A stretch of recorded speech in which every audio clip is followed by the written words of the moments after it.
This is Winnipeg Sports Talk Daily with Andrew Hustler Paterson and Michael Remis.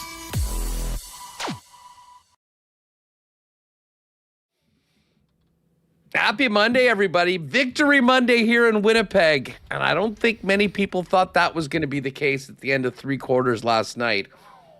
What a bizarre game and a wild comeback for the Winnipeg Blue Bombers, who become the first team in CFL history to win a game in extended overtime in the 2-point shootout, erasing a 17-point fourth quarter deficit and winning 36-34 last night to put the Ottawa Red Blacks to 0-6. Bombers now 4-2 in the season. We'll jump on that.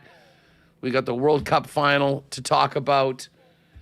Big party last night with the K&R gang. I'm sure a lot of Jets conversations were had at that. We'll have some more with Ken Wiebe today on the program.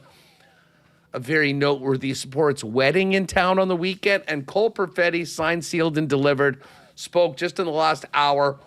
We'll hear from the newly re-signed Jet forward coming up. Should be a lot of fun. As I mentioned, Ken's coming on the show. We'll also dive into last night's game in the week in the Canadian Football League with Chris Streveler, and a little later on, Coach Paul LaPolice. We'll have to see what Lapo's cooking up with the flag football team, who, of course, has the World Championships coming up, looking to book their ticket to the Los Angeles Olympics. Welcome to everybody in chat. Hit that thumbs up button and subscribe if you haven't already. And a shout out to Connor and Zach Schnitzer. The boys were up early this morning, 9 a.m. with the latest edition of the Bomber Report coming out of last night's game. So if you want more Bomber talk and Bomber chat, it's up for you on the channel whenever you want it. Big thanks to all of our sponsors. Of course, Coolbet, poker tourney tomorrow night, 8 p.m. It's the third event of the four-event WST Summer Poker Series. And tomorrow night, the top two finishers will win tickets to the final on August 12th, where everyone that's qualified, and it's not a lot, are going to be playing off for that spot in the Coolbet Open in Estonia. You'll get flights, hotel, entry into the main event, and have an amazing week out in Estonia, courtesy of Coolbet.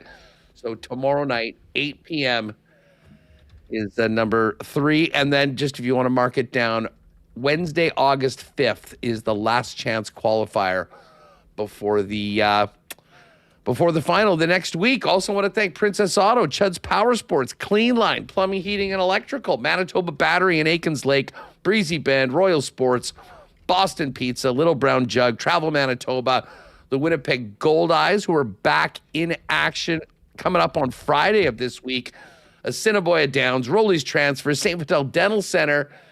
And last night's game is certainly going to provide some good fodder for today's Why Not question of the day for Not Autocorp over at Waverly and McGillivray. Welcome to the gang in chat, and welcome to you, Michael Remis. How was the weekend?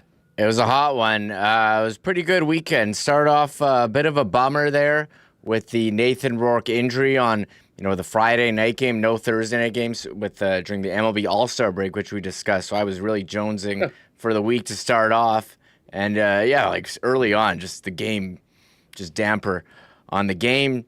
Nice day on Saturday.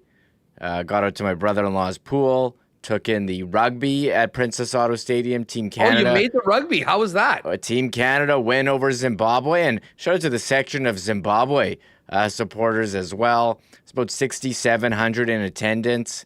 I biked there with my wife. They had the bike valet. Had a great time. Bit of a weather delay there for a bit, but they battled through that. And was Canada. A thunderstorm or something? Yeah, there was lightning in the area, and you could see it outside the stadium. And then eventually started raining when they started off the second half. So it was kind of cool. I was watching it on TSN on my phone to see what happened, while also following along Trey Ford and that game with Toronto with the crazy finish there. And yeah, Sunday World Cup. What a game that was. And the Bombers at the K&R party. So I was pretty busy on the weekend, Huss. Yeah, I was out at the lake, so I came back, wasn't able to get. Sounds like a lot of people came out to hang with Kenny and Rennie on their year-ender bender, which is almost well into next year. But good to get the gang together. Sounds like everyone had a good time. We'll get Ken's take on all of it afterwards. And the other thing that happened this weekend, I love this weekend historically, even without the World Cup. British Open. And Foxy, Ryan Fox, playing the last 6 holes, as he said, the greatest golf of his life, birdies 18 to win his first major, the Claret Jug, by 1 shot over Cam Young. Always cool to get that final round earlier on, like around noon, 1 o'clock our time, as the boys that are sweating it out. So the golf season, major-wise, is done. We'll have the FedEx Cup playoffs and a President's Cup. But it's going to be a long wait for players on the PGA Tour before they get another crack at a major championship. But, Remo, we're going to get into a huge sports wedding as well as Cole Perfetti. But this Bomber game, I mean, we have to hit it right off the bat. Like, I am interested. And listen, I'm going to put this out to the chat, and then I'll put it out to you. This was a bizarre game. I mean, the Bombers did not look particularly good through 3 quarters. And to be honest, we're incredibly fortunate to even be in the game. I thought they could or should have been probably down 25, 30 points in the 4th quarter, but they weren't. The stop on the goal line and then subsequent pick in the end zone, not allowing any points, was huge to keep the Bombers within striking distance. And then the 4th quarter, everything turned around. The Bombers put up 17, got it to OT, and finished the job. That being said, if Ottawa had caught one of a number of interceptable balls right in the hands of defenders, we're having a very different conversation today. So why not question of the day for non-Autocorp at Waverly and McGillivray? Are you feeling more excited that the Bombers found the way to come back? Or are you looking at that game and thankful for the victory, but maybe a little more concerned that for many people thought that they had no business winning that game against an 0-5 team?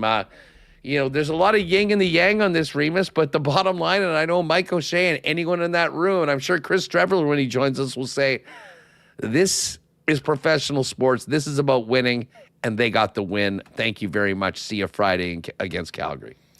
Yeah, Bombers hightailed it out of there with a win. I think you're happy about that. They protected the ball a bit better. No interceptions for Drew Brown, although, as we've talked about, there probably could have easily been. They held on to the ball, which has been a problem for them. I don't know what's going on with this team. These first halves just haven't been good. You looked at that game in Calgary where they had the miracle comeback at the end of that one. I think of the comeback that fell just short against Edmonton, where turnovers were an issue there.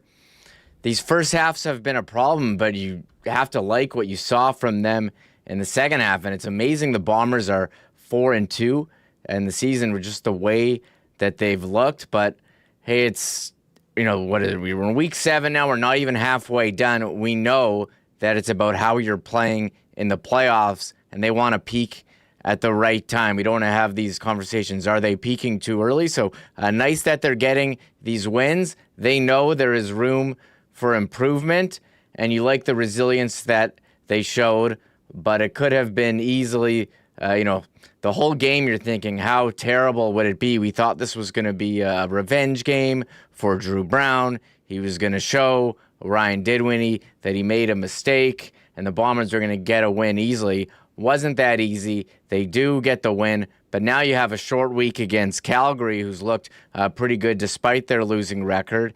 And next week against BC, who's probably going to be without Nathan Rourke. So you're feeling good. You got the win. Process could have been better, but I think they're working towards finding their A game for a full, whatever, 4 quarters. Yeah, listen, well, 4 quarters plus as it was. Yes. That was actually one of the really cool things that, this game went to overtime. It was not settled in the first 2 possessions, Remis. And for the first time ever in the CFL, we went to the 2-point shootout. I guess I know Schnitzy was coming out with a whole bunch of names for this. They were all surrounding around deuce, and many of them could be misinterpreted for other things. But kind of wild that game came down to just basically a battle of 2-point converts. And the Bombers were able to successfully score easily on the exact same play back-to-back. We kept joking. I was at the K&R party, and I kept joking, or who was joking? Tyson in the chat was joking. It's like Madden, where you find a play that works, and you just keep spamming it over and over again. It was a different receiver, but I think there was, you've never seen this new format. They have the 2 mini games, and if it's tied, alternating 2-point conversions. I joked, like, what's next if this is tied? Just, field goal kicking competition, so you can go from distance. But no, it is 2-point conversions. Very entertaining. You don't have a tie. It's a tough way for Ottawa to lose, but hey, they had their opportunities or aren't able to. And shout out to the Bombers defense, who had the big stop at the goal line earlier in the game. And then started the whole thing. And then again, yeah. And once they had that goal line stop, I was like, okay, they're in it here. And even though they were down, you've seen comebacks in the CFL before. So this was certainly one of those crazy ones. And the overtime, very thrilling with the mini games. They're settling for field goals like they were, for the first part of the game. And then you have, the 2-point contest, which you're trying to come up with some name. Like you got the shootout in hockey. Soccer's got penalty kicks. I don't know what the 2-point contest is for this, but a lot of drama, very exciting. Nick Dembski had a big game. He had that touchdown that sort of sparked the comeback. Of course, Pokey Wilson getting involved. Gavin Cobb had his 1 catch at the most important time. That was the game winner. Guess Gavin Cobb will go down in CFL history as the first ever winning 2-pointer in the showdown, or whatever we're going to call it. The one thing, Remo, that you have to like about the Bombers' performance is that they found a way to stay in the game. I thought the defense did a really good job in some tough spots. And then, of course, in the 4th quarter, I think they only allowed 1 first down. They needed to get the ball back. They needed to get a bunch of points. And at that point, Drew Brown really started cooking. We'll find out what Lapo had to say about how that game turned. And as I say, Chris Streveler is going to join us in a few minutes. But this was a big weekend in the CFL for the new rules, Reem, because this was the first game to get to the alternating 2-point attempts. Of course, the Bombers' first team to win a game in that fashion. But the Toronto-Hamilton game also ended when in previous years it wouldn't have. Missed field goal through the end zone on the final play of the game did not result in a rouge. And instead of that game being 24-all going to OT, Trey Ford and the Ticats get a big win over the Toronto Argonauts. Yeah, Trey Ford coming in and really giving them a spark. And you look at his rushing yards, Huss, he's really a dual threat, rushing for over 100. And the Ticats offense looked awful for a couple games with Jake Dolegala behind center. And I did pick Hamilton for the upset on the Coolbet pool, so I'll give myself a pat on the back. But nice to see Hamilton. And they've had this good defense, limited to Chad Kelly to only, in their offense to only 23 points. And Trey Ford getting it done on the ground, 109 rush yards, 10 carries, and through the air as well, threw a touchdown, did have 1 interception. So, we've seen him be good in spurts, but consistency throughout the season, we'll see how it goes for them. But I got to feel good because it was pretty depressing there in Hamilton after looking like Grey Cup contenders. With Bo Levi Mitchell early, he gets hurt, and they just kind of went in the tank. But exciting, and as you mentioned, the new rules, I think I like it, Huss. He misses the field goal, and you don't have that safety net there. I'm fine with the change. Maybe last year I would have said, "Oh, I love the Rouge. This is part of it," but they change it. It's over. I'm not gonna cry over. How can I defend here? No, they should play for overtime because he missed the field goal. I think it adds more pressure to the field goal. It was definitely more exciting and more devastating. Hyralahu on the ground at the end. It's tough to watch there. Tough couple weeks for Liram. He got iced with 9 minutes left in the fourth quarter on a too many men issue for the Bombers, and his field goal gets taken off the board. And next thing you know, Trey Vavel's going back to the house for a 10-point swing. And then obviously the opportunity to win the game ended up losing the game. So a tough couple weeks for the Argos and their kicker. Listen, why don't we get O'Shea here for a bit? And as I say, we'll talk to Chris Streveler about this, but I want to flip over to Cole Perfetti in just a minute. But this is what head coach Mike O'Shea had to say last night after his team dodged a bullet in the nation's capital and won in the first ever OT shootout by 2 points and made it to 4-2. Here's Coach O'Shea. Mike, where to even start? That was a wild one, obviously. Yeah, it's a win. So we'll just take it as that. Like we do, stick to the process. Hopefully the players enjoy themselves tonight and get back to work tomorrow. Show them the film, talk about the things we need to correct, and then move very quickly on to the next. What does that just say about this team? Ottawa had a bunch of chances in that fourth quarter. You guys forced them to punt 4 times in a row, gave Drew and the guys a bunch of chances to tie this thing up, and the rest is kind of history. Yeah, I think some guys made some big plays when it mattered, when it really mattered. You like to start a little faster, obviously, and I think the real big point to all this is in the first 6 games, we've had a lot of different experiences, this being another one of them to learn from. So they're not all the same lessons, so I think this will help help us be better in the long run, obviously. Just what did you see from Drew this week? Obviously, he handled everything like a pro. I'm sure he's happy. He kind of admitted this. He's happy this one's kind of in the past now. But just what you see from him tonight as well. I think great work ethic always, great composure always, and then when it's finally over, there's going to be, he's only human. You're gonna have some elation and some joy, and his teammates are, they're really happy for him because they understand how this week could go, right?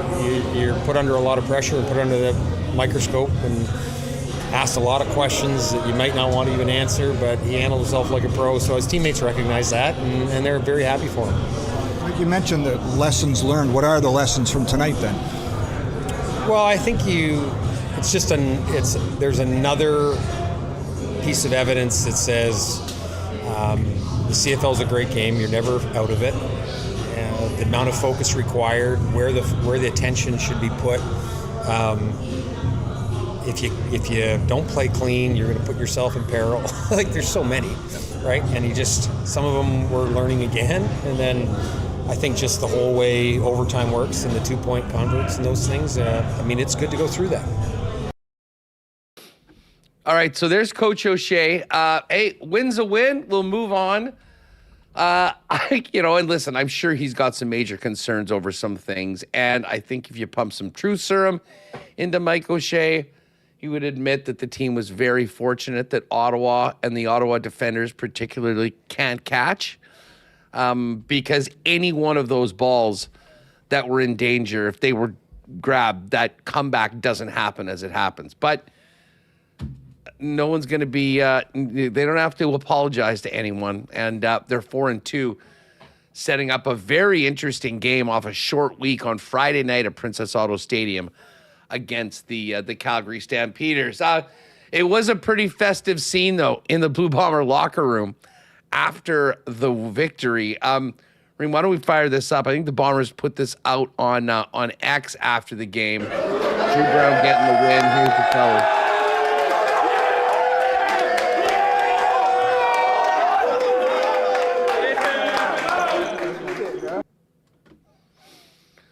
Big warm reception for Drew Brown, who put together an incredible fourth quarter last night with over 200 yards, more than double what he'd had in the first three quarters when the team needed it the most.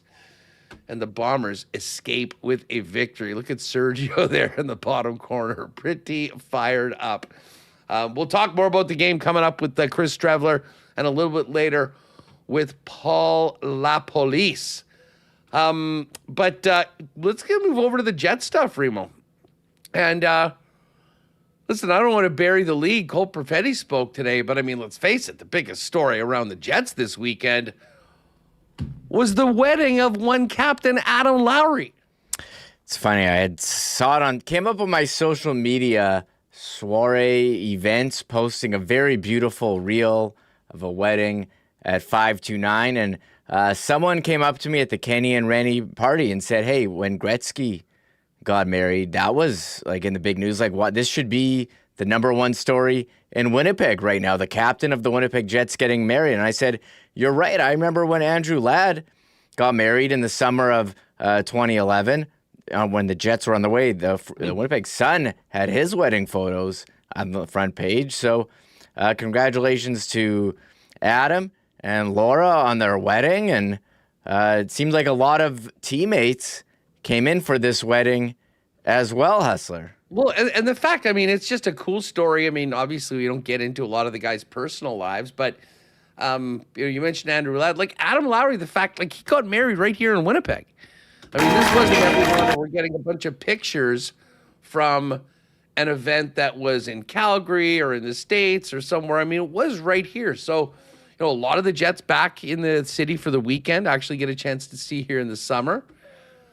There is the dapper groom and lovely bride looking amazing. So this is at 529, eh? Yeah, there's Dylan DeMello in the background. So a lot of conversations happening, Huss, on which teammates got on the list. But yes, it was at 529. Looks like a beautiful day, maybe a little bit hot if it was. So this is like a hot reel from like the wedding planner people? Yeah. Oh, and there's like what we're looking at right now? And so everyone wanted to point out to me, they showed Hellebuck's, what, is that his invitation here? This Connor and Andrea did get the invite.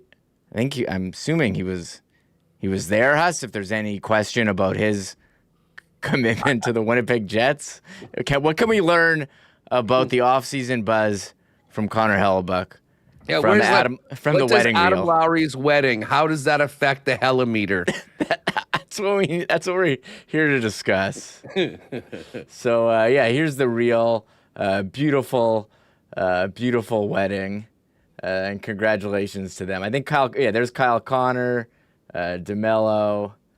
I haven't got the magnifying glass out. You haven't and really done the looked. Zapruder, this Zapruder film with all of this? No, I haven't done anything. But it's the captain of the Winnipeg Jets getting married. Big celebration in Winnipeg. So it is July 20, and this is what we got here to talk about today for Jets news. Well, listen, I mean, hey, first things first, congratulations to Adam and Laura. The event looks absolutely lovely. Hopefully it went off without a hitch, and everyone had a great time. And, listen, we've talked for a long time. Like, I'm not sure there's been any player in Jets 2.0 history that has come here, become part of the organization, but also a real part of the community as much as Adam Lowry. Many have, and obviously marrying a girl with local ties and doing it right here in the city is neat. And as I said, I'm sure many of those Jets, put it this way, if the guys were in town for this weekend, and I did see they had fans and stuff because it was a heater outside, get a little taste of the peg when it's not minus 30, it's plus 30. We've got that club in our bag, just not very often. during hockey season. But of course, many of the Jets were in town. I'm sure one of the other big topics amongst the Jets at the Lowry wedding was Cole Perfetti, who is signed, sealed, and delivered for the Winnipeg Jets for another 5 years at $6 million AAV last year. I guess Perfetti was probably busy with wedding stuff on the weekend, but just before we went on the air today, Perfetti did meet the media, and here's Cole on his summer so far and getting the ink dry on a new contract with the Jets. First off, summer is good. Hope you guys are having a good one as well. It's been a little long, but it's been nice to spend some time with family and friends. So, like you said, the last week was definitely some icing on the cake for that. But yeah, it was pretty smooth. Obviously, it's things get busy with the draft and free agency and dev camp, all that kind of stuff, and we had to obviously have to file for ARB and go through that process. I don't think it was ever a serious thought. I know on our side, we definitely didn't want to go there. We want to be here. My family and myself, we love it here. So there was never any worry about that, really. Obviously, we kind of got a little close to the day, but no, it came together pretty quickly. And, overall, I think it was just, pretty smooth as far as negotiations go. And I was very happy to get it done and find a contract that we're, both sides are really happy with. And, I know me and my family are very excited, and I'm just happy to get it done. All right, big smile from Cole Perfetti on that new contract, and now have it done. It's all about going into year one of this 5-year deal and getting off to a great start. That means the importance of strong summer training and readiness, and hopefully health for the upcoming year. Here's Cole on this summer and the importance of it leading into the upcoming campaign. Like I said earlier, it's been a long summer, so there's been a lot of time to get the body right. Took a couple nice weeks off up at the lake, just hanging out for a bit after the season and kind of just relaxing and letting everything heal and feel good. And then it was, now we've had a lot of time, so it's been on the ice for a long time, since early May, and feeling really good in the gym. And like you said, it's a completely different mindset, different approach this year. Obviously now with the, being here for 5 years, it's, it takes a little bit of, it's different mentally. I think, last year coming into it, obviously being a younger guy, still contract year, you want to play really well, and then to have to deal with the injury and never really get your feet under you and not feel super great, for a while throughout the season. It was frustrating. So it's definitely nice now, feeling really, really good, feeling great on the ice, and, excited now to get, hopefully this is the longest off season that we have, and, I've been trying to really make the most of it. This is the most I've been on the ice. This is the, the best I felt in the gym. So, overall the body and the mind are in a great spot. And, obviously now with, being here for 5 years and kind of knowing what the future looks like, it's a lot, it's really settling and just, at ease a lot more. So, feeling really good about it, and just trying to make the most of the summer so far. Strong summer for Cole Perfetti. We're about, maybe 6 weeks out of training camp. Best shape of your life season.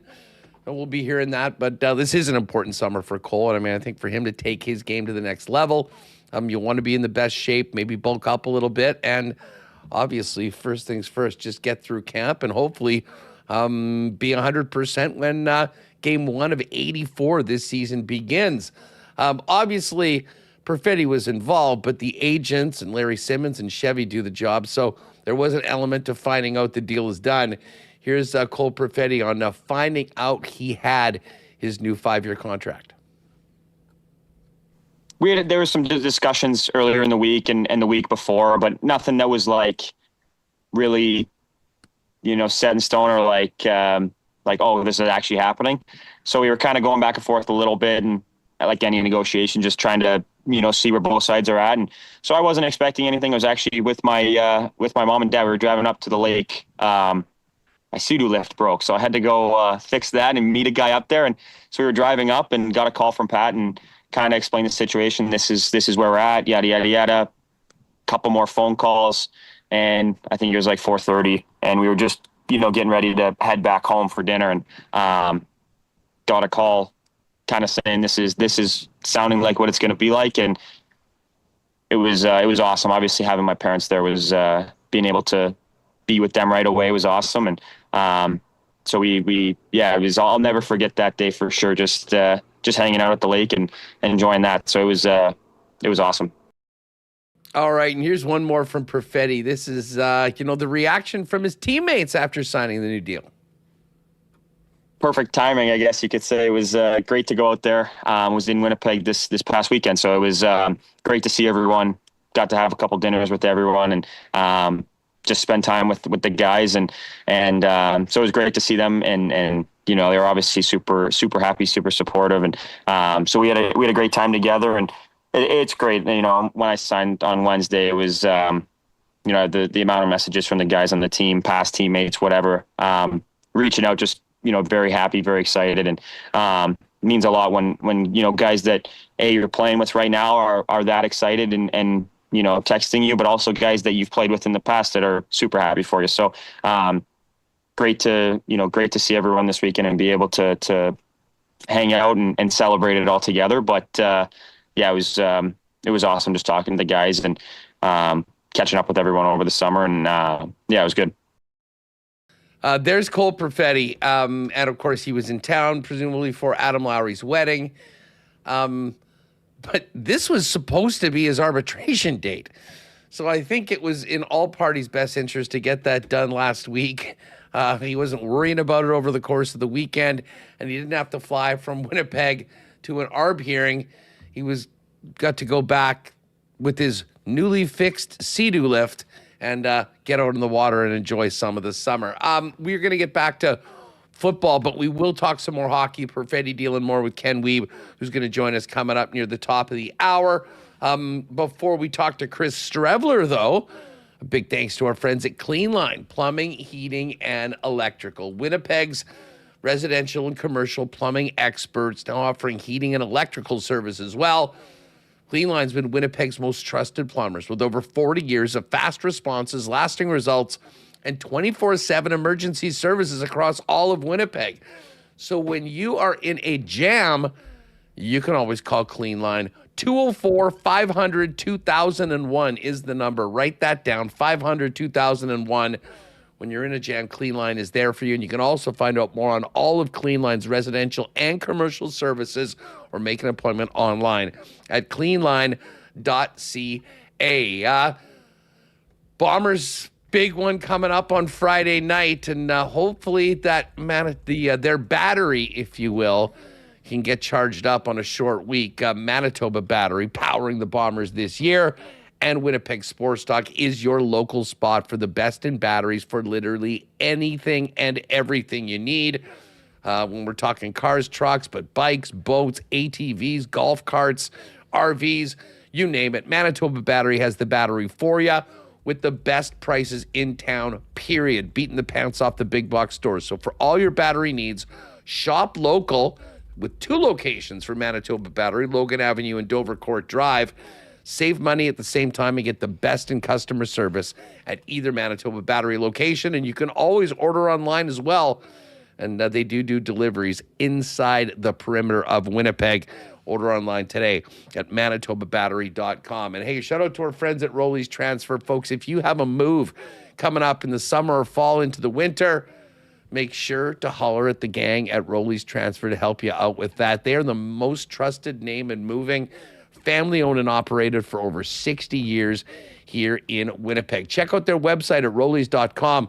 Top right corner, you can click on request an estimate. Use the promo code WST for a special discount on moving services and moving supplies. And then simply let them know when and where you're planning on moving and what needs to be moved. And the friendly staff at Rollies will turn it around quickly with a great quote and get you locked in for the white glove treatment and service that they've been famous for now into their 7th decade. For all your moving needs, make it Rollies, the most trusted name in the game. Find out more today online at rollies.com. All right, Ken Wiebe coming up in a bit. Right now, though, Let's get the latest on the Bomber win in the week in the Canadian Football League with Chris Streveler on Winnipeg Sports Talk. Ooh, what a game last night. What a game, man. I'm still catching my breath. That was a heck of a finish, and we were just talking about it off camera, but, man, I love seeing those new overtime rules go into play. There shouldn't be ties in football, man. You travel across the country. Someone's got to win. Someone's got to lose. That's just the game we play. Yeah, I mean, listen, we get straight to the finish. It was the stakes of those plays. I mean, really, obviously Ottawa is desperate. They needed a win. The Bombers are going to be presumably in some sort of a dogfight. There could be a situation for a team or two where they go back and it's one well-executed play or mistake on a single play that could have massive ramifications at the end of the year. Yeah, no doubt. And that's why you practice those 2-point plays the way that you do. You carry, let's say, 4 or 5 of those plays where you're going to be inside the 3-yard line, inside the 5-yard line. And I think seeing it play out the way that it did last night, it's going to put even more emphasis on teams to say, okay, let's make sure we feel really, really comfortable to have at least 3 of those plays in the chamber. Because if we do get in a back and forth game like that, that could have continued to go on and on. Jake Mayer tries to fit that ball in a tight window. It gets deflected, but we were 6 inches away from having that go to our third 2-point conversion, So, it's going to put some emphasis on teams really making sure they have some tools on their play sheet where if they get in that situation, they feel comfortable with what they're trying to execute. There was a number of chapters to this game, and they weren't all rosy for a Winnipeg.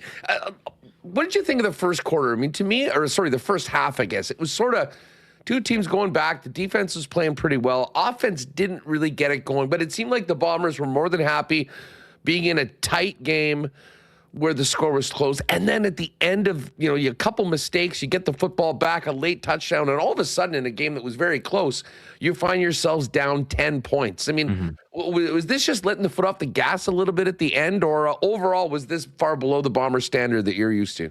Yeah, I mean, I thought just looking at it from home, it looked a little bit flat on the TV, but, they're trading field goals, going back and forth, and then Ottawa, like you said, puts together that drive at the end of the first half to go ahead and go up 10.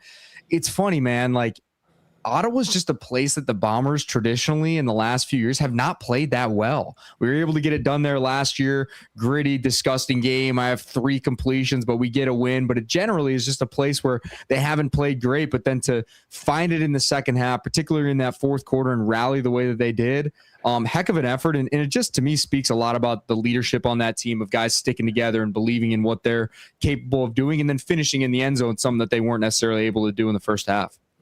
Like from an offensive perspective, and you've been in games where things just haven't been going, and then at a certain point, it does. And in a game like this, they needed every single one of those plays. I mean, what happens when a team goes from kind of being stuck in neutral to having everything go their way? It's ebbs and flows of a game, ebbs and flows of a season. That's just how it goes. You have first half, all right, we're not finishing in the end zone. Hey, we got to go finish in the red zone. We got to make our plays. And that's what they did in the second half. And their offense came alive a little bit there in the fourth quarter and got them in the game. And then when you have that momentum rolling into overtime, you feel good about it. Their defense made some big, big plays. They had the interception in the end zone by Jake Kelly, Evan Holm, that pass breakup that he had.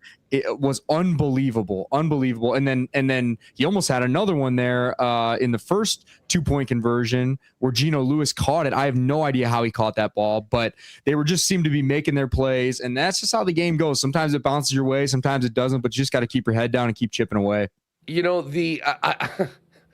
I'm kind of torn because at the end of the day, you win or you lose. And the Bombers went on the road and they came back with a win.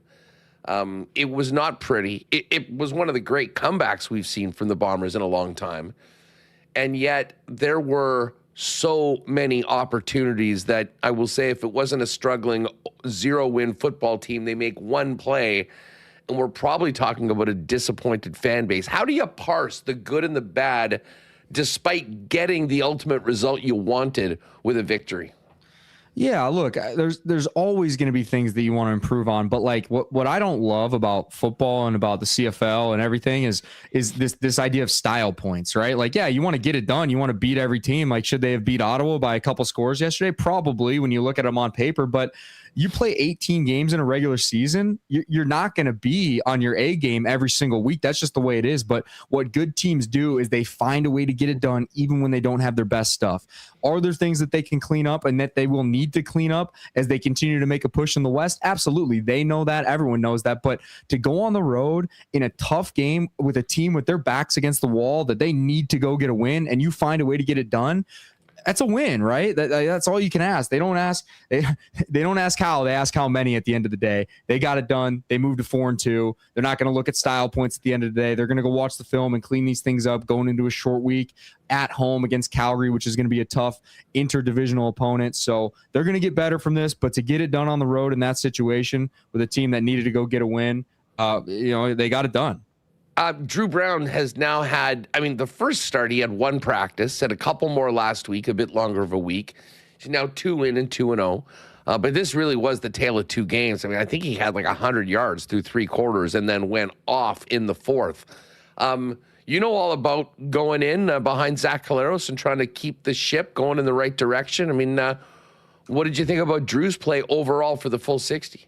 Oh, overall, you look at what he's done. He's 2-0 as a starter. He's gone over 300 yards for 2 straight games. That's about as good as you can ask from a backup. And you're seeing it around the league right now, the need to have 2 guys that can go win you football games. I've said this time and time again about the CFL. When you have a 21-week regular season, you need 2 guys that can go win you football games. And the Bombers absolutely have that in Drew Brown. So I thought he put together a good game. And obviously having that full week of practice under his belt definitely helped him. Now coming in, there's some familiarity with Tommy Condell and some guys in that locker room, which makes that transition easier. But nevertheless, it's still super impressive what he was able to do last week with one practice and then coming in again and doing it again. And I think having that strong relationship that he does with Zach, like you could see throughout the game that they're having open communication. And that's something I always appreciated when I was playing, is like having Zach as a resource there on the sideline, a guy that sees the game the way that he does, being able to bounce ideas back and forth.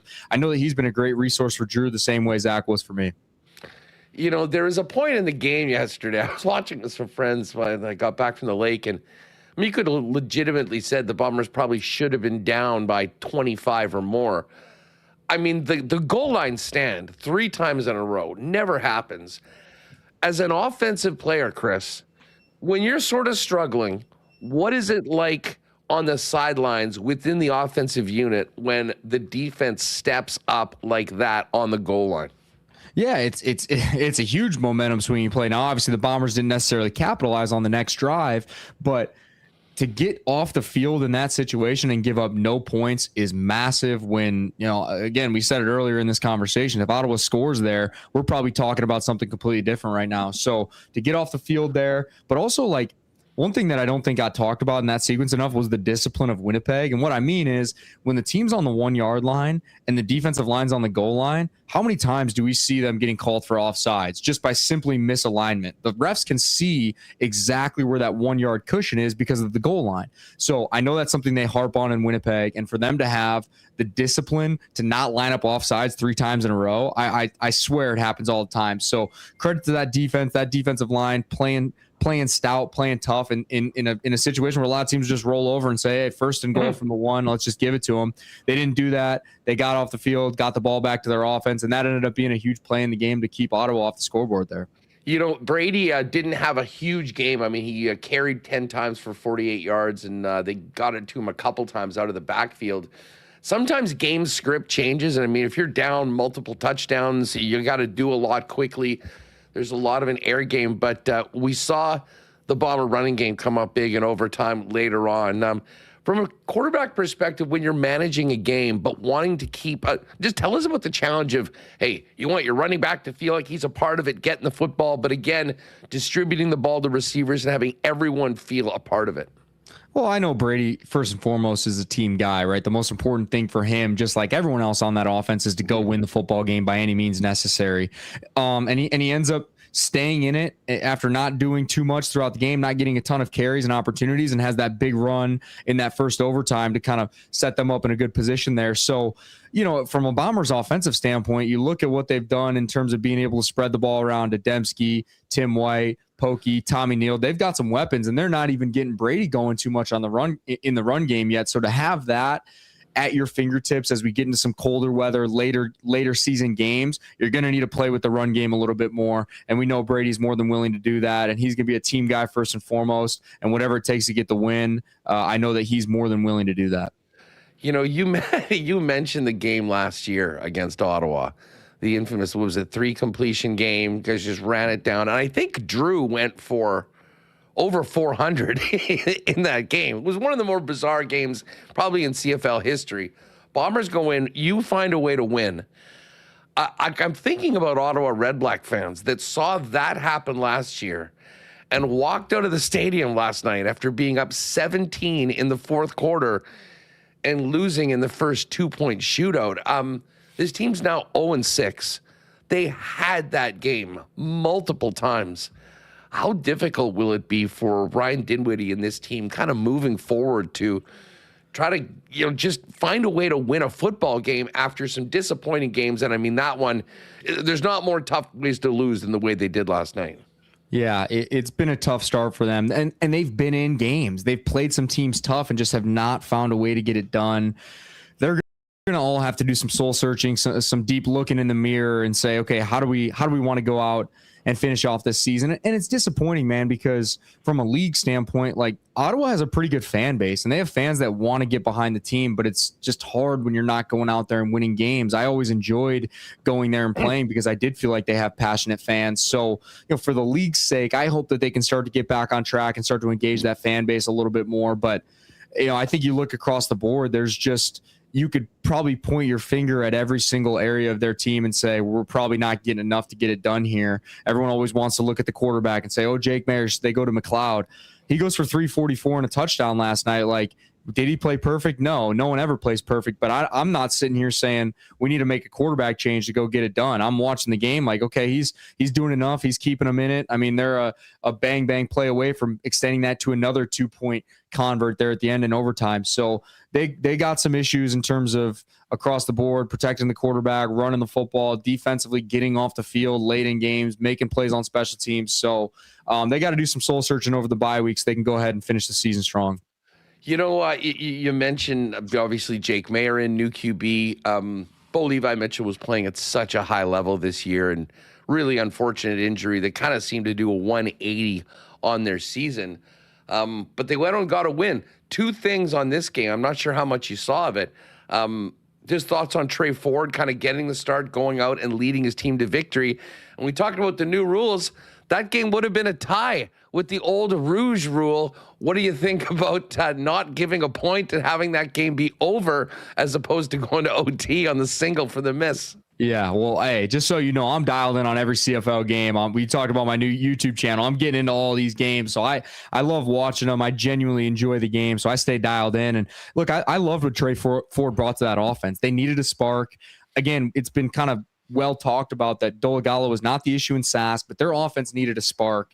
And I've been the guy kind of standing on the table all season saying, hey, let's get this guy involved with your offense, even if it's like make him the wedge guy, leave him in for a package of plays like they kind of did with me in Winnipeg. He's explosive and he can add a spark, and that's what he did immediately. I talked about this on my show last night, but like there was a 2-play sequence where Adarius Pickett's unblocked off the edge, Trey Ford makes a miss, runs for a first down, then the next play he steps up in the pocket, looks like he's going to run, finds Kenny Lawler in the back of the end zone, and to me, those 2 plays back to back just kind of epitomized what he brings to that football team, and it was good to see him help them go out and get a win. In terms of the new Rouge rule, look, I love it, man. Look, at the end of the day, you should not be rewarded for missing a field goal and being able to send that game to overtime.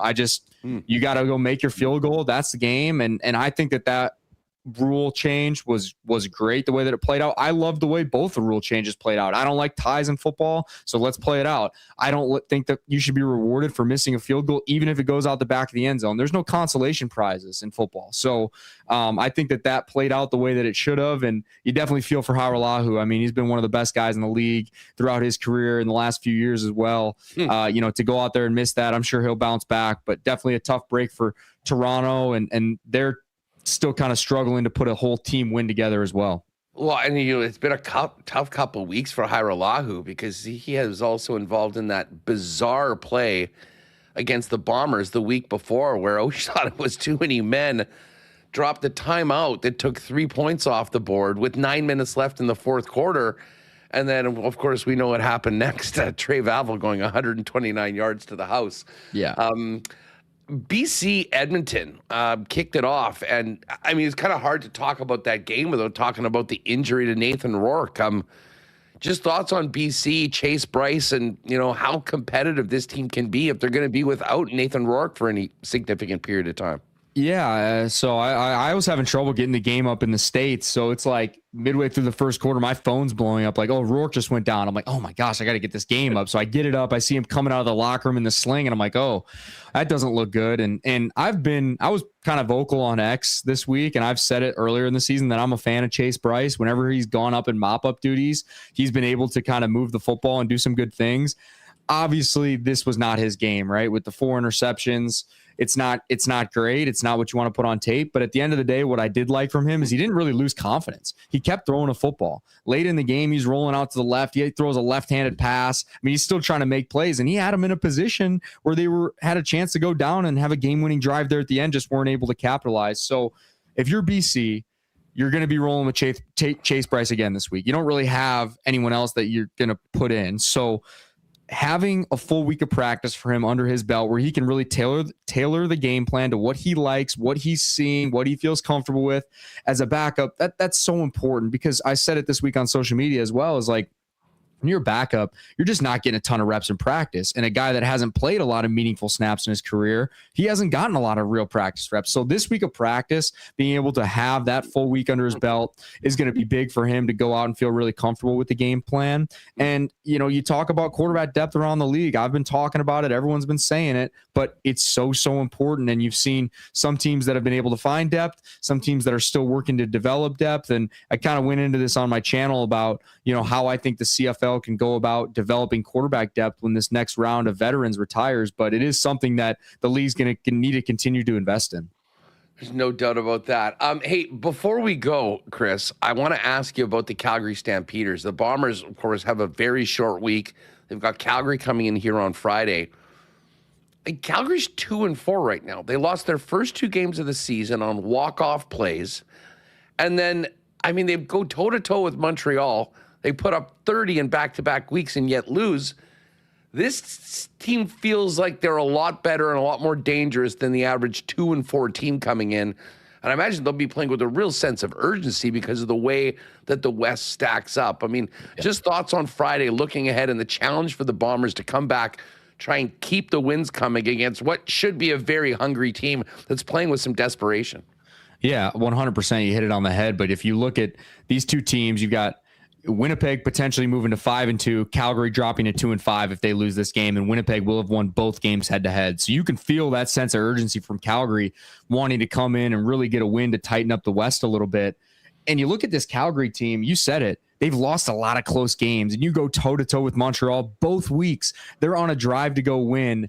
First game, it's a pass batted down at the line of scrimmage on third down, their turnover on downs. And then this week, they're down 6. So they're on the 20-yard line going in. If they score, they're going to kick the PAT and win the football game. Completion, ball gets poked out. Montreal ends up on top of that football. And credit to Montreal. I think they're the best team in the league right now. But if you're Calgary, you're saying, okay, we feel so much better than 2-4. And you got to go into Winnipeg and really empty the clip and try to find a way to get it done, because if you move to 2-5 and Winnipeg goes to 5-2, that's going to be kind of tough when you're looking at how the West might shake out with Edmonton 5-1, Sask 5-1, Winnipeg sitting where they are.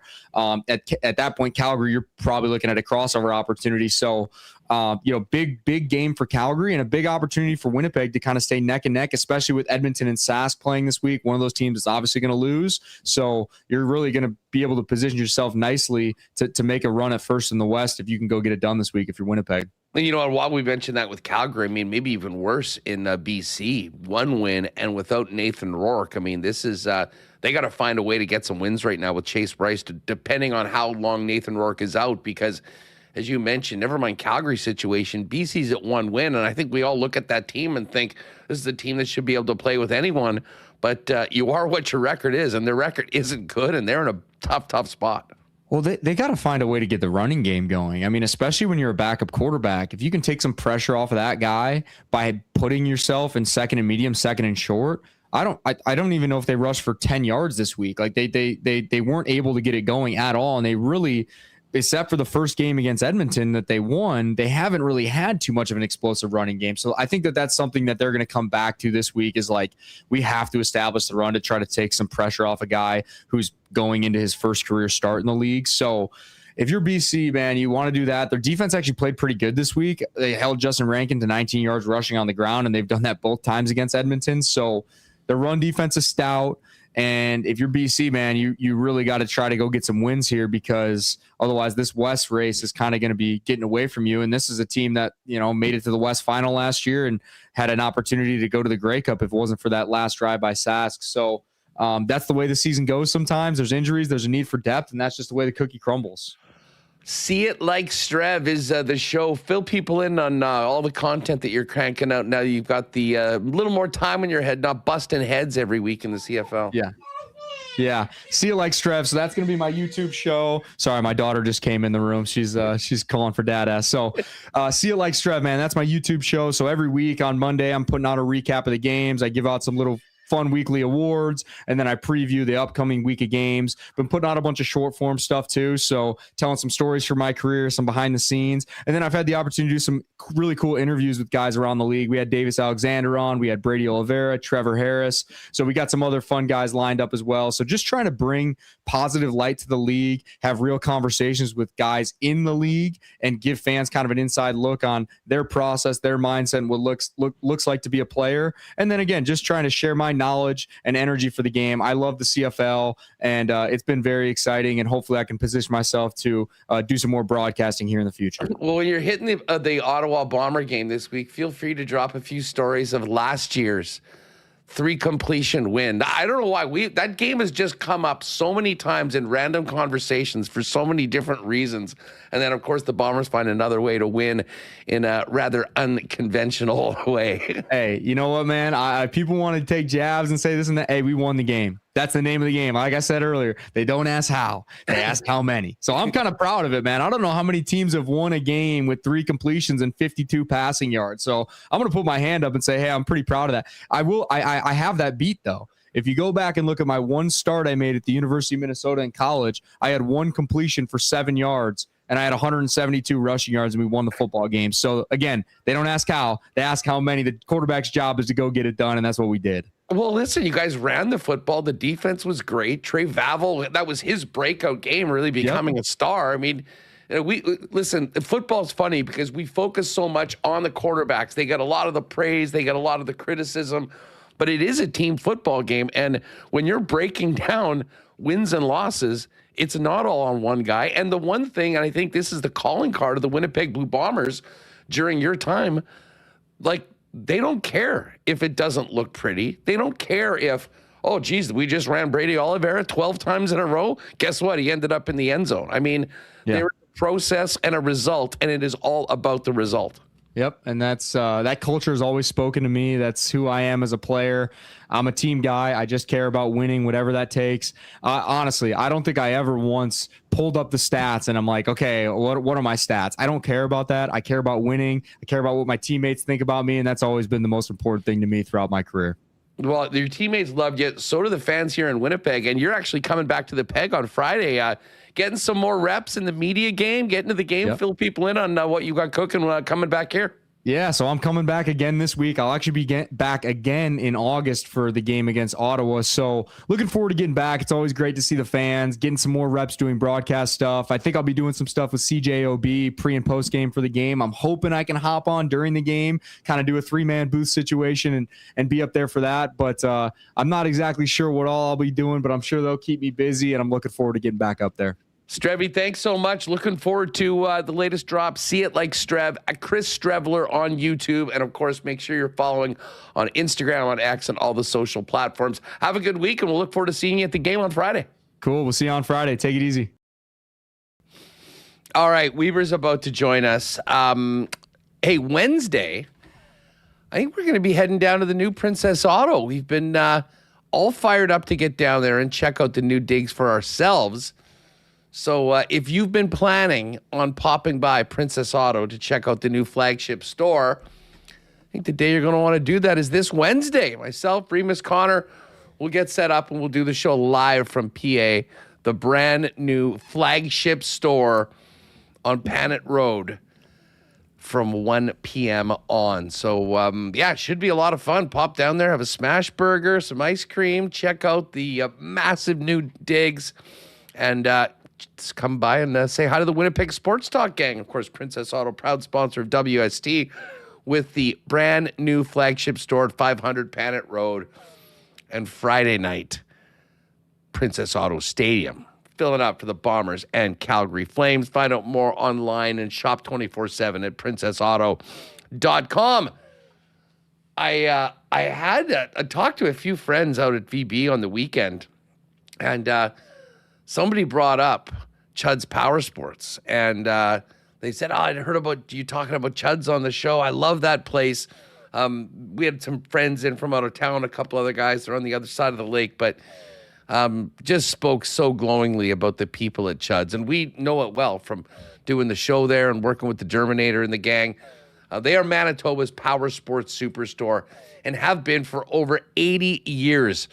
So if you're thinking about ATVs, side-by-sides, motorcycles, dirt bikes, golf carts, boats, outboard motors, RVs, not only do they have it all, they've got amazing financing options and the most experienced professional customer service team in the business. So if you're in the market for any of those new or used, make the drive to Chud's Power Sports, corner of Highway 8 and 231 in Gimli, or give them a call today, 642-8555, and you can get started perusing all of the great offerings at Chud's online at chudspowersports.com. Hey, if it's been a minute since you've been to see the dentist, why don't you head down and see our pal Dr. Terry at St. Vital Dental Center. St. Vital Dental Center has been taking care of generations of Winnipeggers and Manitobans. Now Dr. Terry and his wonderful team have a beautiful new facility at 167 St. Anne's Road with convenient free parking right behind the building. And they do it all, taking care of clients from 6 months to 99 plus with a full array of dental offerings, from cleanings and checkups to things like dental implants. They do it all. So if you are looking for a long-term home for you and your family at a top Winnipeg dental clinic with incredible people and a full array of services, St. Vital Dental is the spot at 167 St. Anne's Road. Check them out online at stvitaldental.ca. Make an appointment, pop in, say hi to Dr. Terry, and tell him the boys at Winnipeg Sports Talk sent you. And I got to say a big thank you to our friends at Boston Pizza, the gang, particularly at BP Taylor, which is where we did a couple shows. And I will admit, I've borderline been living at for the last 5 weeks, watching the World Cup. Amazing World Cup promos throughout the month. The Callista and Zoe and the gang there have been so good to us from Winnipeg Sports Talk, as well as everyone. And it was packed yesterday. What a scene for the World Cup final. Would have been nice for Argentina to show up for the game. Everyone else did, though. We move on. Blue Jays, Bombers, hockey just around the season. If there's a big game on, Boston Pizza is the place to be. And hey, if you are staying at home, you can always order online at bostonpizza.com. All right. Speaking of gatherings and parties, let's welcome in one half of K&R, Ken Wiebe, coming off their big, slightly delayed but still banging year-ender bender that took place last night at Flamin' Comfort. Kenny, as I said, I was away for the weekend. I regretted not being able to be, but from the word in the chat, Remis, Connor, everyone had a great time. Yes, sir. Always great to have the folks together. Huss, great to see you. Glad it was a great weekend at VB. We'll get you back in there in the rotation next year for sure. So yeah, awesome party. Dwayne did a great job of hosting, great food, great gathering. As we know, we've got a lot of cross-pollination when it comes to the listeners and viewers, and everybody had a great time. Huss, they had the Bomber game up on the big screen. It was quite a scene in the fourth quarter. There were some nervous folks throughout most of the game, but yeah, fun night all around, and couldn't be happier to get the band together there. It was a fun way to end what was our sixth season. So yeah, officially started the 7th with the free agency show, but yeah, as we like to say, Huss, I mean, the ability to have this group of people together as often as we are able to do so has been just special. Community has been growing since you kind of got the ball rolling here, Huss. We always give you the nod as jumping into that space first, and it's just awesome to be able to gather and have some laughs, and there's some stories. And as Remo mentioned, I don't know if you got to it in the opening block or not, Huss, but man, T. Will with the shirt of the night, Huss. He has the picture of Sean falling off the roof on the back of the shirt. So look at this. It's an absolute all timer right there, Huss. T. Will is trying. Yeah, golf clap on the open weekend, but he's hoping that we can get them on sale. But right now it's one of one, and it is so far non-licensed. So we're gonna have to have some negotiations. But awesome to see. It was just a fun night to cap. What it was a fun weekend overall. I know you're up at VB. I was at Brereton Lake for the weekend with Stace and her bestie there. So we had a good weekend all around. So really, I thought you would have been tied. I thought that's the reason why it wasn't on Saturday, because you were tied up at the nuptials of Winnipeg's most eligible bachelor, Captain Adam Lowry. Yeah, I did not get the Joe Buck invitation, Huss, to the Kelsey wedding, if you will. But by all accounts, I was out at Southwood this morning, and by all accounts, the folks had a good time on the weekend. Great venue, and sounds like the fellas might have snuck in some golf on Friday before the wedding had taken place. But yeah, obviously congratulations to Adam and Laura. Great. I'm sure it was a great gathering on the weekend, and certainly had tongues wagging. All the guest list had some folks tongues wagging throughout the weekend and on the socials as well, Huss. So. You're our top tea leaf reader. Does Connor Hellluck's attendance at Adam Lowry's wedding change the heli meter at all for you right now in the middle of July? Not really, Huss. But yeah, I mean, I did definitely. I'm not going to say found it interesting. I mean, they've been teammates for better part of it, for a decade basically. So not surprising. But let's just put it this way. I'm sure there would have been a lot of people that would have liked to have been doing some eavesdropping with some of the conversations that were probably taking place throughout the course of the weekend. But yeah, I'm not out here banging on the table saying this is a great sign, it's a bad sign, it's whatever. I mean, I mean, again, I do think it says something to the, we hear players say all the time, and we heard it again today from Cole Perfetti about the closeness of the team. And, we know it's a business and all that other stuff, but I mean, obviously for the folks saying the relationship is fractured to the point where you can't come back in the fall, I would say that if you're attending the wedding of the captain of the team, I think it's a pretty good sign that no matter where things stand with the franchise netminder, I would say the majority, a good chunk of the team was there. And if there is someone that is up in arms, I would say that person's probably in the minority, Huss, if you will. But anyways, my viewpoint stays the same. I mean, obviously it can change with one phone call, but I mean, until to this point, there hasn't been an offer made that has tempted the general manager to make a move. And when that has happened previously, I think the closest situation to this one is the Laine situation. That move didn't happen until in season, and Huss, you remember it well. So do the folks in Calgary. I mean, Patrick Laine beat Johnny Gaudreau up the ice and banged home the GWG in overtime.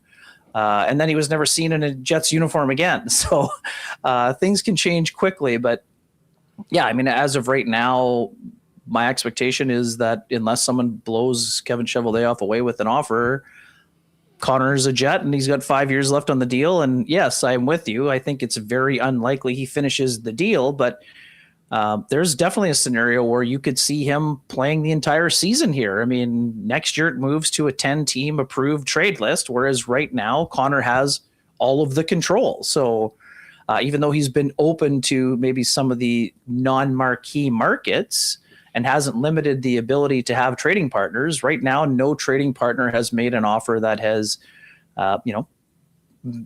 made the deal happen. So yeah, it'll be interesting to continue to monitor. But yeah, I mean, for the folks saying there's no chance that he'll be there in the fall, I would say that you could probably read into that on the weekend that if he's welcome at the captain's wedding, I mean, I'm pretty sure that the Jets would be welcoming him back in the fall. But again, what's happening behind closed doors, what's being said, that we still haven't been able to fully decipher. But yeah, I mean, this looks like let's just put it this way, Huston, the comparison cycle, it seems like the marriage is over, but they're staying together for the sake of the kids right now. I'm not sure what grade the kids are in right now, Huss. That we're having trouble determining if they're, at the end of junior high or if they're in high school or on the verge of graduation.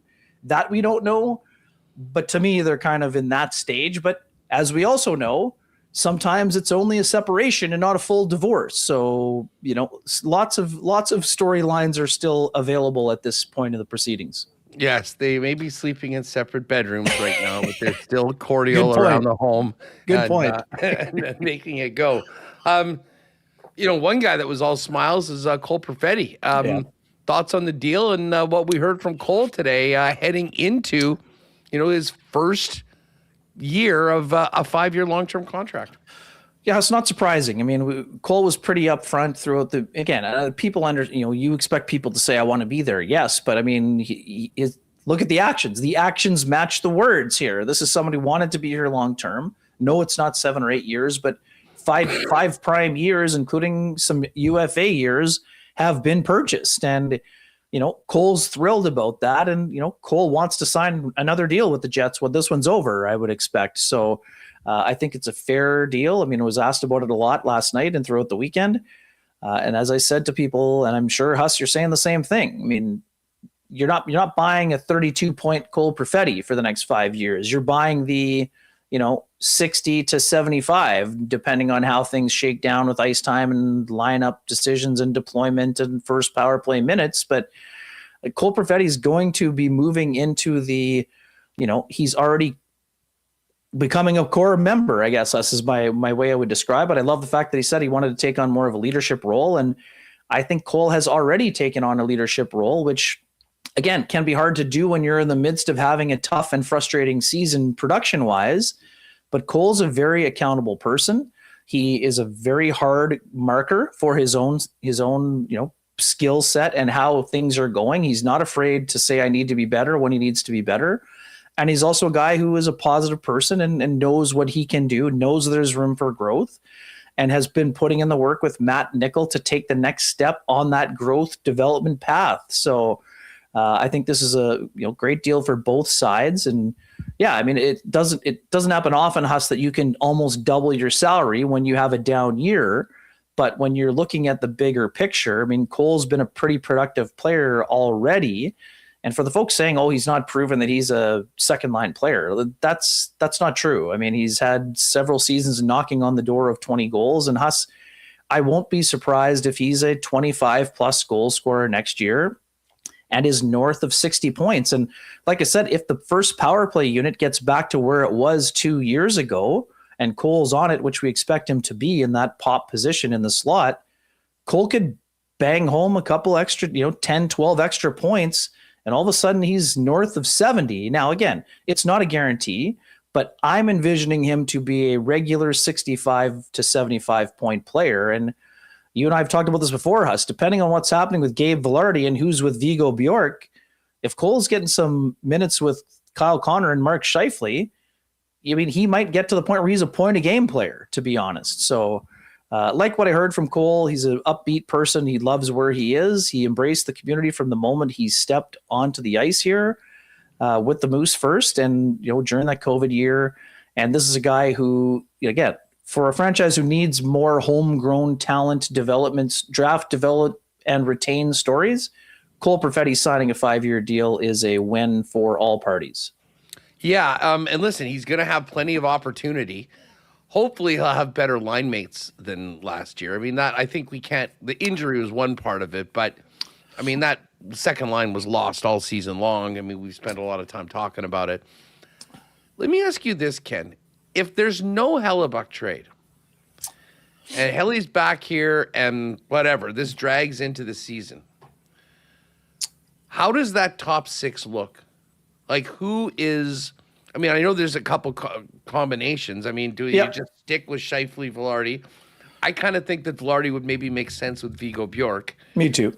You know, Cole Perfetti is going to be in. There's still a big hole there. Who's the, at presently constructed, who's the sixth member of the top six?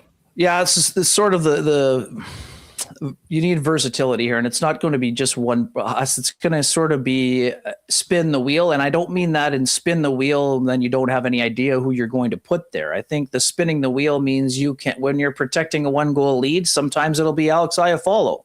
When you're chasing the game, it might be Isaac Rosen or Brad Lambert, and my preferred combination to start Huss, and again, I don't have any knowledge of where Morgan Barron is going to be slotted on this team, and he can be used in a variety of manners, and you know that my preferred manner would be with Adam Lowry, but now with the Bjork factor, I think a line with Bjork, Velarde, and Barron, I see lots of value in that, both in terms of the defending element, in terms of the speed and the power game. You've got two big, strong wingers that can win a lot of board battles.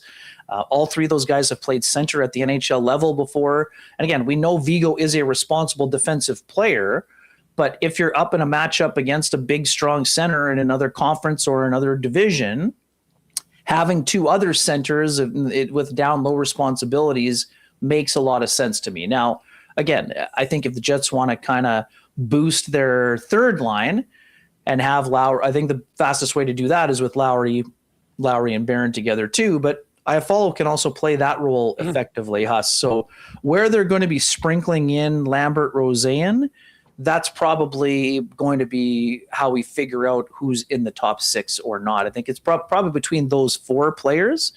And then, Huss, I mean, the other kind of X factor is which Nino Niederreiter are you getting coming into the season? Are you getting the one who struggled last year mightily and was hurt and banged up and never got up to speed, really, especially after the Olympics and the procedure?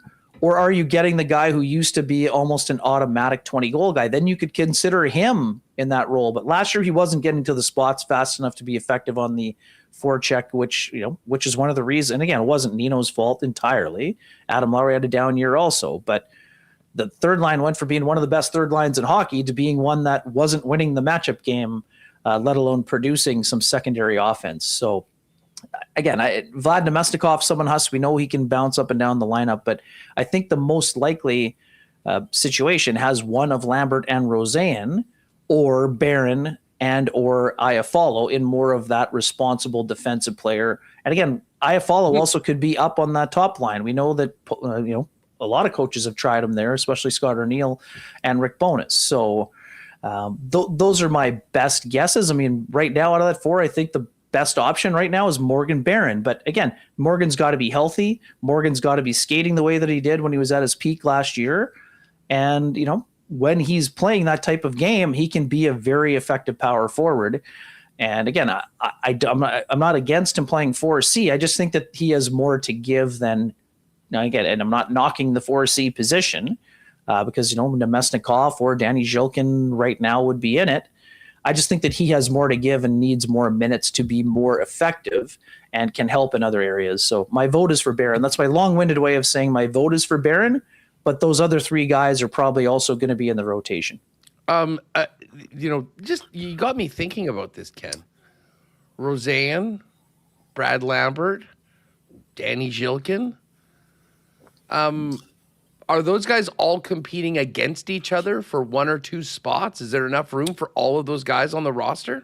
Well, I think they're all going to be on the roster just as a matter of who's in and out of the lineup or is one. So again, the other part, so the reason why I like Barron up and then maybe, I know a lot of people don't, or they're already anti this idea, but Lambert with Lowry and Iafallo, that gives you a shooter on a checking line also, right? So to me, again, I'm not comparing them, but I'm saying think of the way that Carolina used Ehlers with Stahl and Martinook at times.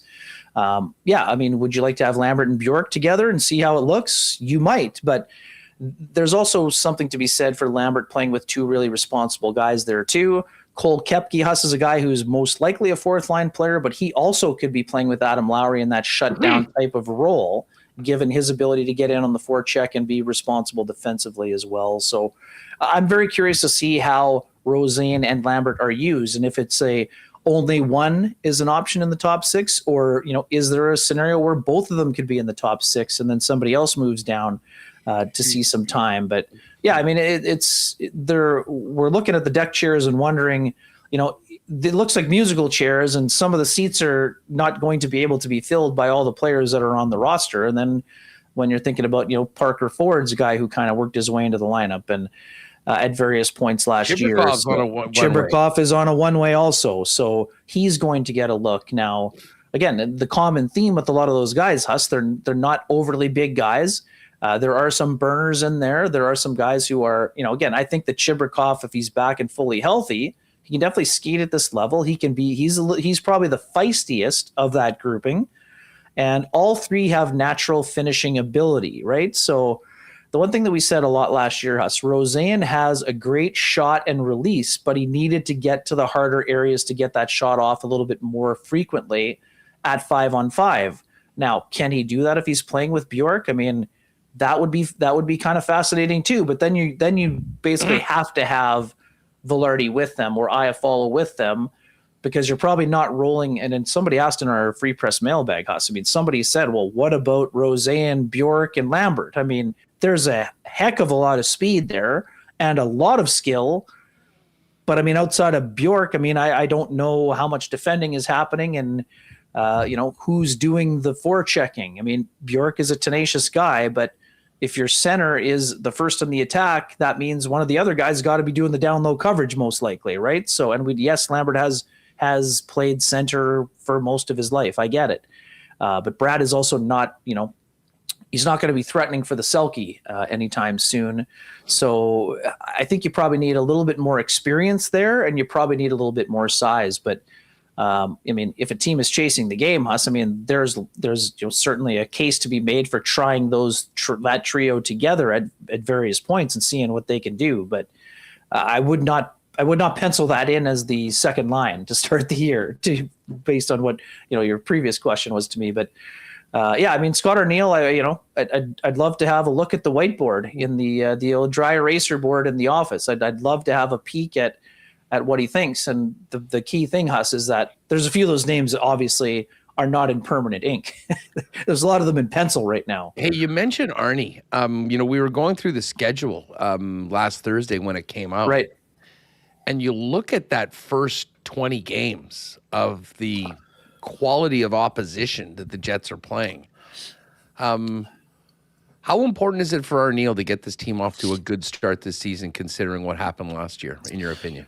Yeah, I mean, obviously, one of the Jets' sort of calling cards has been starting quickly. I mean, a lot of that had to do with continuity, right? I mean, no one's expecting them to be going 15-1 here to start the year. But yeah, I mean, it's the Jets' two busiest months of the season are October, November. They'll play 29 games, right? I mean, and I think it's 15 and 30 in November. So, we know the markers. We know American Thanksgiving marker and December 1st and sort of those things that if you're not in it by that time, it's tough to leapfrog a bunch of teams. So I know you're talking more about job security, Hassan. I mean, yes, going into the last year of your contract is not ideal for Scott Arniel, but if you're using that mentality that, if they have a bad 20 games, well, then you probably should be making the move now, right? I mean, what if you think it's based on the first 20 games? Well, I don't know. I just think that he probably has a longer leash than that. But at the same time, I mean, we know it's a results-oriented business, but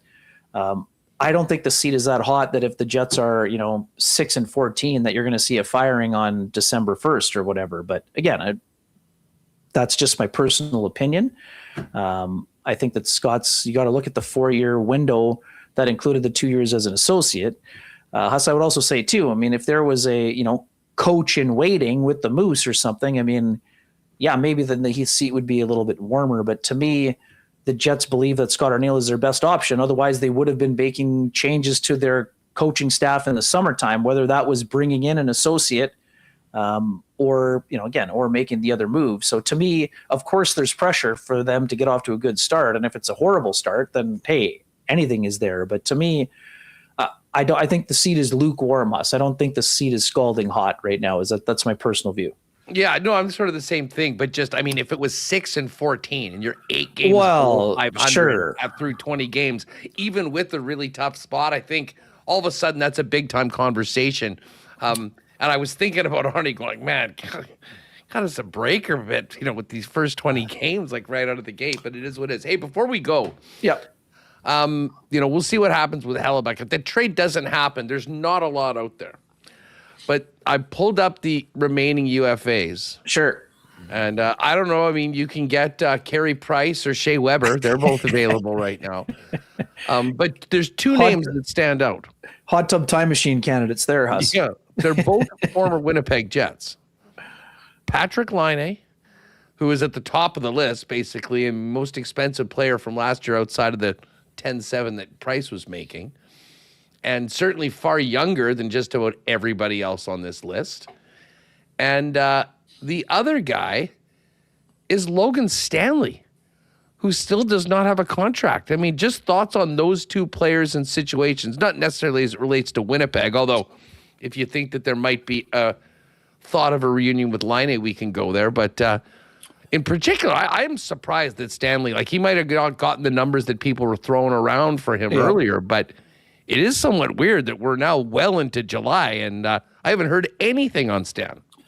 Yeah, it's been a little quiet, it seems, for sure, Huss. I mean, I don't really see a reunion. Yes, the Jets could use some toughness, but where are you playing him, right? I mean, the left side is full, and, they signed Ferraro. Right. No, it's not here. Yeah, but it's overall in the league, like I just can't believe there hasn't been a team that's agreed.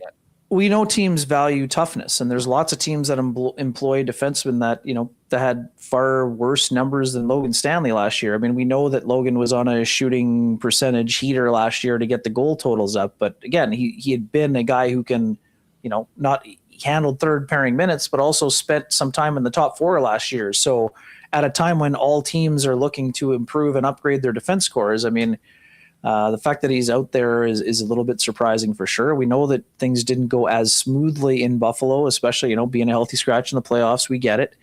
But Logan also had a pretty impressive fight card when he made the move also, including his, rematch with Brady after the suspension and the sucker punch, if you will.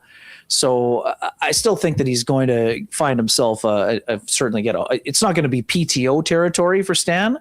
But, again, I don't think he's going to be hitting the same numbers that maybe he was looking at, what was being speculated by CJ and a bunch of the other guys, around the time of the trade deadline. So, and again, we know there were ups and downs for him here. Like, I don't really have a lot of time for people, grabbing the megaphone and saying, oh, hey, we told you, this is why no one wants him. I mean, it just different guys get signed at different times. I mean, we know things haven't gone as smoothly as some people had hoped, for a guy that was a project player and was a first-round draft pick here, and the Jets trading up and everything else. But, I mean, I don't think we really need to be having people dunking on a guy who had, 8 goals last year, Huss? I mean, guy's been in 9 goals. He's been in the league for a lot longer than most of the people trying to do the dunking. So, that's not to say that. I'll put my hand up on that just as I thought that there'd be more of a market for Logan Stanley. No, same. I'm stunned that and even if it's not 5 years, even if it's like a 2-year deal at a modest raise, like I kind of wonder how this is all going to end up. Is he going to take a cheap 1-year deal somewhere with someone, or because I mean, like you said before, like these spots are getting filled. Like most teams have a pretty good idea of what their blue line is right now, and he's not on anybody's depth chart. Sure, Huss. I mean, I'm just, again, former Jet is a great example. Look at Jack Roslovic last year. Signed like 2 weeks into the season in October and then almost scored 20. So, like, there are sometimes good players that are out there that are looking for an ideal situation. We know Logan's got a young family. But again, I think he's going to get himself a deal at some point. And in terms of Laine, it's tough to get a real gauge on the market, Huss. I mean, teams need scoring, and we know that Patrick is removed from, his peak scoring days at 5-on-5. But like he's 2 years removed from what? He had 11 or 12 power play goals. I mean, there's at least 10 teams in the league that are looking to be in the top half of the power play that could use a one-timer weapon like him. But Patrick's got to be in a place where he can contribute more than just be a power play, connoisseur, if you will. But again, I'm also curious too. And then the other part too, everyone's saying that, oh, well, Patrick could just go back and play in Finland. Well, if that's the case, they're not far from getting their seasons going, Huss, right? Even if it's on a 1-year deal going to Finland, getting the passion and the joy back for the game and then coming back over. But I would have to think that both those guys are going to find themselves a spot somewhere. And again, Jets are interesting, and I know Mike wrote about it, and I've talked about it previously with you and written about it. There's a case to be made for a reunion if you're looking to get back to the place where you had the most joy in your career. But I mean, there are also some tough things and a tough ending and all those other, there's fences that need to be mended and, conversations to be had. But we're already talking about the Jets having too many forwards. So bringing in a guy who's kind of a one-way player doesn't really make the Jets faster or harder to play against, but they also could be adding, some offense. So I don't, again, I know you weren't saying it's a great fit and go out and get it, but I think that the door hasn't been closed fully either, but I just don't think that the timing is right for that kind of a reunion tour. But yeah, I mean, some of the other guys, Eli Tolvanen, Huss, interesting. Yeah. This is a guy who's remember rolling into Nashville, Huss, and Tolvanen comes over from the KHL, and people were thinking at the time he might go onto the Predators' top line. And, again, he didn't play a lot in the playoffs that year or whatever else, but this guy's a skilled player. I mean, he can skate, he's got talent. So he's going to find himself a job somewhere. It's just a matter of what the fit is, what the fit's going to be. Philip Kurashev is another guy who I find intriguing, Huss, but again, he doesn't really defend. If you look at the underlying numbers, he's a guy that, a couple of years removed from a great year with Chicago, but he's kind of one of those guys that he's kind of very inconsistent. And if you get the best version, then yeah, give it a shot. He's big, strong guy, skilled.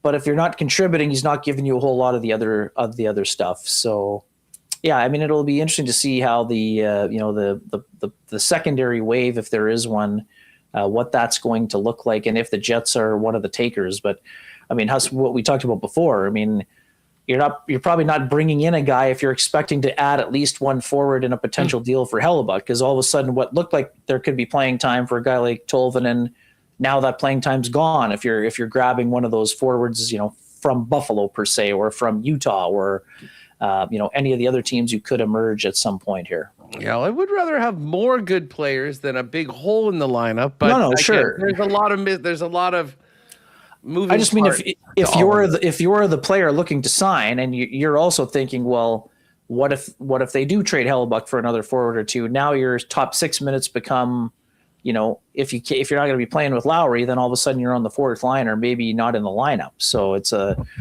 kind of cat and mouse waiting game for all parties, and it'll be interesting to see where all the old chips fall down. You bet. All right, Wiebe. Well, great chat as always. Again, sorry I missed it last night. Sounded like everyone had a great time. Say hi to the Ren Dog and enjoy the rest of your week, my man.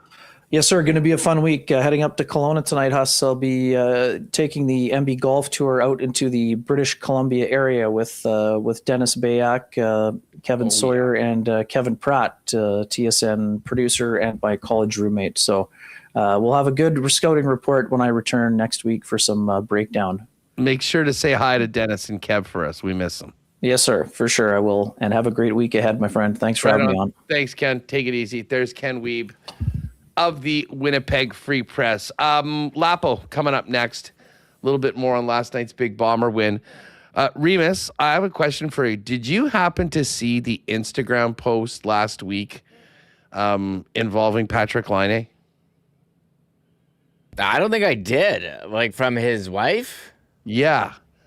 So this is a tough look, I just got to say. He got dragged into a hair salon. Oh, okay. This was a while ago. His wife, and whenever it was. And she did this big, Patrick always likes to get a haircut. This time he was going for it. He basically got rolled out, and I don't know, she's some sort of influencer or something like that. Yes. But basically he was product placement for some Revlon hair product thing or whatever it is. And I just looked at that. And it was all the stuff about his hair. And I'm like, listen, if we really care about Patrick Laine, we need to get that guy on the freaking next flight to Turkey Just get it done. Get tons of hair back, and then get back to the NHL and get back scoring 30 or 40 goals again. I'm not sure that that's ever going to happen, but I did sort of feel sorry for him watching that video, being the guinea pig for some sort of hair product promotional post. I did see that video, and yes, it was for some like Red Ken hair thickener or something. Color. I don't know what it was, but I'm trying to find it again. Is it this one? Oh yeah, you want to see the video? You want to watch it here? Yeah, well, just throw it out for everyone. If they want to see what I'm talking about, they might be like going, what is this? Yes, it was Red Ken and a guy, yes, for the acetic grow full system. And I guess he was growing it out here. And did they color it and make it look? Oh, I did see this video. By the end of this, he looks like the hairdresser. Basically, yeah, so I guess give me whatever you got. Yeah, and here they're pimping all this, whatever the heck Red Ken is. Yeah, I've heard of Red Ken. So hashtag Red Ken partner too in that. Oh man. Well, anyways, I hope he guys do a lot of things for their significant others. This is obviously one of those things. But I would love to see more Patrick Laine like on the ice, scoring goals, as opposed to promotional Instagram influencer posts. But that's just me. Yeah, I haven't heard anything on Laine, really, and it's been so quiet on Stanley. I really do wonder. I mean, at some point he'll be playing somewhere this year in the National Hockey League. I don't doubt that. But man, you want to talk about a quiet few weeks for the big guy after many of us, myself included, thought that July 1st would be a pretty significant day for him in his hockey career. But we know it didn't go well in Buffalo, and recency bias, people all remember the end. But listen, there are also a lot of people I don't think are huge fans of Logan Stanley, and but it just takes one, but there hasn't been one yet to sign the big guy. And Tolvanen is interesting. He'd probably be the one other guy that you look at that list of players that are available right now, still on the open market, you know, at a guy, I think he's 27 now, if I'm not mistaken. Yeah, he's 27, 7 years in the league, was making $3.475 last year and still remains an RFA. So I'm not sure what will happen on that, but that's another guy, one of the few free agents I think that still have, you know, some value that are out there that may or may not be a part of it. Oh, there's the list right now. Yeah, Vander Kane's still available. Vander's got a lot going on, I think, off the ice right now. Not sure that he'll be getting a call from any NHL team. One thing we do know, Perfetti's back for another 5 years. Viggo Bjork is signed. So if you want a 91, if you want a 61 Bjork jersey, get on down to Royal Sports. They're already getting ready for the upcoming season. Royal Sports is your one-stop sports superstore in Winnipeg with the biggest and best selection of Winnipeg Jets gear, merchandise, hats, you name it. Winnipeg Blue Bomber gear as well. The best NFL merch coming in for the new season, Blue Jays, all the National Hockey League, and all of the great sites and kits from the World Cup as well. But it's not just that. Soccer, softball, baseball, tennis, running, and a huge bike department. It's all there waiting for you at 750 Pembina Highway. Make sure to follow them on Instagram as well at Royal Sports Winnipeg for the latest merchandise drops and sale information. All right, the Goldeyes back in action after the All-Star break. They're going to continue road games for the next couple days, and then they're back on the weekend to start another series. Friday night, 7 p.m., 6 p.m. on Saturday, 1 p.m. on Sunday. Goldeyes baseball is back. They got a busy schedule coming up in August as well with a lot of home cooking. So go to goldeyes.com/tickets, count yourself in, and we will see you at the ballpark for Goldeyes baseball. Listen, this is another beautiful weekend. We got a gorgeous week of weather coming up. Many people are on summer holidays. If you're planning your next adventure, start with Travel Manitoba. Whether you're searching for road trip inspiration, hidden gems, or the latest festivals and events, everything you need is waiting at travelmanitoba.com. If you're looking for ideas on the go, follow along on social media at Travel Manitoba for real-time inspiration, local tips, and can't-miss experiences from across the province. Or if you prefer a personal touch, stop by the Visitor Information Center at the Forks in Winnipeg. And hey, no racing tonight, but they're back at it tomorrow and Wednesday at Assiniboia Downs. Remis and I will make our picks tomorrow. But Tuesdays, all through the summer, family days, all sorts of activities for the kids. Of course, free parking, free admission. And then Wednesday is for the ladies, special promotions and products available for all the female racing fans. Grab a gang of the girls and get down to the track on Wednesday. AssiniboiaDowns.com for more information. And again, Tuesday and Wednesday this week. And we are coming up to the biggest day of the year, the Monday of the August long weekend, and the Manitoba Derby. All right, let's get back to the Bomber game. And our pal, Paul LaPolice, the coach, was on the panel last night. He joins us now for his thoughts on the Bombers' big win, the week in the Canadian Football League, and his upcoming schedule as head coach of Team Canada's flag football team. Now, Lapa, what's going on? Thanks for doing this. Oh, just got back. I was in studio last night, obviously, watching that great game, and it was a great weekend for CFL football. So I was kind of happy to be in studio all weekend to be able to watch it. If you're a Bomber on the day off today, are you thinking, man, that was an incredible comeback? Are you thinking, man, we dodged a bullet? How? I mean, listen, we just talked to Chris Streveler earlier, and there's no apologies for winning football games in pro football, but that was quite the roller coaster ride.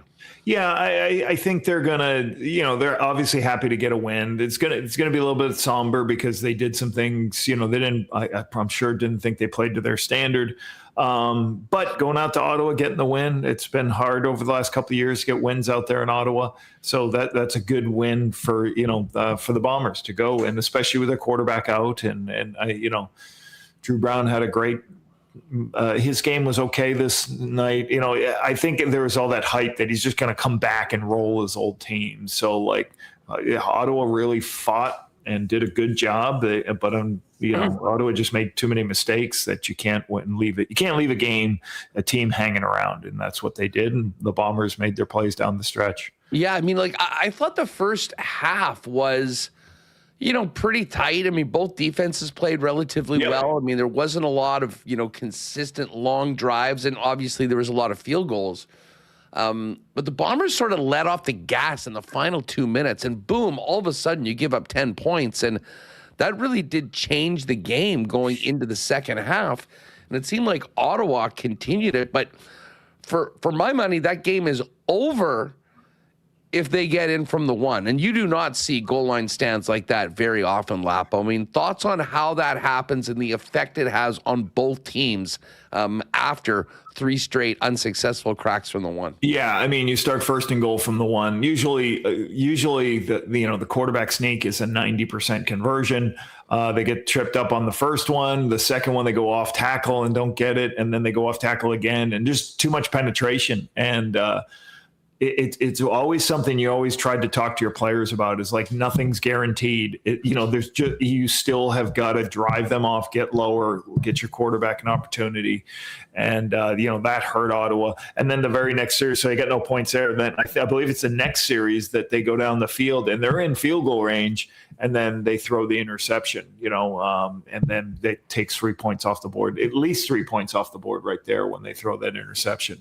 So, and as we said, Ottawa just dropped too many balls. You heard Ryan Dimwitty talk about it. I think they dropped three or four interceptions. Ruffin definitely dropped one in overtime that would have won. They if they get that one right there, they can just kick a field goal and win the football game. I think they had one more offensive possession. So just so for Ottawa to go to the bye, they just gotta. It's a hard thing. I've been through with some of those struggles of games. You just got to go see where we can get our team to play better and where we can improve. And for the Bombers, it's a big win, and then just keep plowing to see what they can get better at. It's funny because historically, Ottawa hasn't been a place that's always been kind to the Bombers. That's the Bombers have gone in and had tough games. We all remember the comeback. The comeback, right? I mean, that one was a tough one to take. But then, like the last two seasons, like the game last year is still legendary. I mean, Strev completes 3 passes for 54 yards. Drew Brown throws for over 400. Yeah. And the Bombers win that football game. And I was thinking about the Red Black fans leaving that building last year going like, how the hell did we lose that game? I think they had the exact same feeling last night. They should have been up by 25 plus in the second half. And yet all of a sudden they're doing a 2-point shootout at the end of the game when the Bombers are celebrating at the end of 60 plus. Yeah, and crazy about the 2-point shootout. The first time we've had that, I thought that was pretty cool to go through, and a good thing for the league to have the no more ties. Let's go to the shootout. So that was pretty neat to see. I do wonder. I mean, you've been in a situation like Dinwiddie is, where you're taking over a team that struggled, you're making big changes. It doesn't always happen right away. But what do you make the challenges for Dinwiddie right now with an 0-6 team that, was coming off just a devastating loss where they really did find ways to lose? Is the first season often more kind of separating the guys that you want to keep around, that you believe in, and just working on the roster construction going into the following season? I would say this. I think the roster construction happened more in free agency for them. And most teams nowadays, like, hey, you are going to bring in some players when the NFL cuts happen, but there's not many guys that come. Usually when you start your season, and you try to tell the players, like, if you guys think we're parachuting, a ton of guys are going to come in and fix our fortunes or what we need to get better at. That usually doesn't happen. The players in the room start at training camp. 90% of them are going to be the guys that need to help us. Now, there's certainly major trades or something that can happen, but for a general rule, it's not like you're going to ship in all of a sudden go, hey, we're 0-6, let's flip the whole team. That's not going to happen. So I think, they just have to keep showing them hey, this is what winning football looks like, and watch the film and evaluate and see play to players' strengths and just keep coaching them. And hopefully you'll turn it around and try to be as consistent in your teaching, because nobody else is going to be consistent with you, right? The fans, the media, nobody else. So try to be consistent on what you believe wins football games, and just keep working on those guys to go ahead and do that. And their starting quarterback's still playing. Like that's a big thing. I think about my first year as head coach of the Bombers.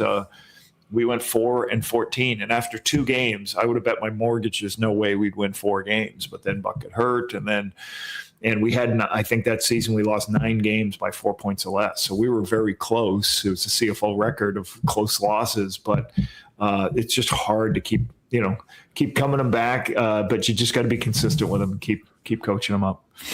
Now, offensively last night, it wasn't really clicking for the Bombers. And through 3 quarters, I think Drew Brown had 99 or 100 yards, and everything changed in the fourth quarter. Now, they were very fortunate, as we mentioned, to even still be technically in that football game. But from an offensive perspective, what the heck happened in the fourth quarter? Because they couldn't do anything wrong after having some real struggles for the first 45. Yeah, and they kind of abandoned the run at the end of the game, and he just saw pictures, and they went to some even spread sets with like the empty set. You saw Brady out at wide receiver, and they kind of, I think they spread him out a little bit and just let Drew hit the underneath zones and make some plays there. And, sometimes in the early parts of the game, they just couldn't get the run game going. I think there was a point where I looked down and Brady had 4 carries, and I know at halftime he had 4 carries. So it's like they got to find a way to get Brady some touches, and they didn't stay on the field. And then when everybody says, "Oh, Brady Oliveira is the heart and soul," yeah, but if you don't get first downs and you're second and long all day, your tailback's not touching the ball. So they got to have better success on first down. And they might have gotten some yardage, but they didn't get a lot of first downs on first down, and really weren't clicking. Not a lot of explosive plays last night. But I do like, what I like about Drew Brown, he uses his legs well. Like, I think he'll climb the pocket and find other throws, which he did 2 weeks ago, and I thought he did last night a couple times. So we got to OT and then the 2-pointers. I mean, this is brand new. I mean, every team has a bunch of 2-point plays, but I mean, just take us in the coach's room preparing for this and then actually being a part of the first 2-point tiebreaker game in the CFL. Yeah. So basically, usually part of practice every week and part of training camp, like you're always doing 2-point plays. So you always have, you have a list of 4 you maybe go into a game with, maybe 5. Sometimes it might be something you might call on the goal line too, but usually you try to save some stuff.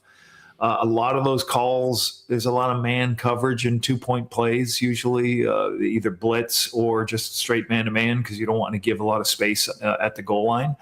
So a lot of man beaters, and you just kind of you make sure your players, and usually you're practicing the same 5 or 6 each week, starting in training camp and going forward.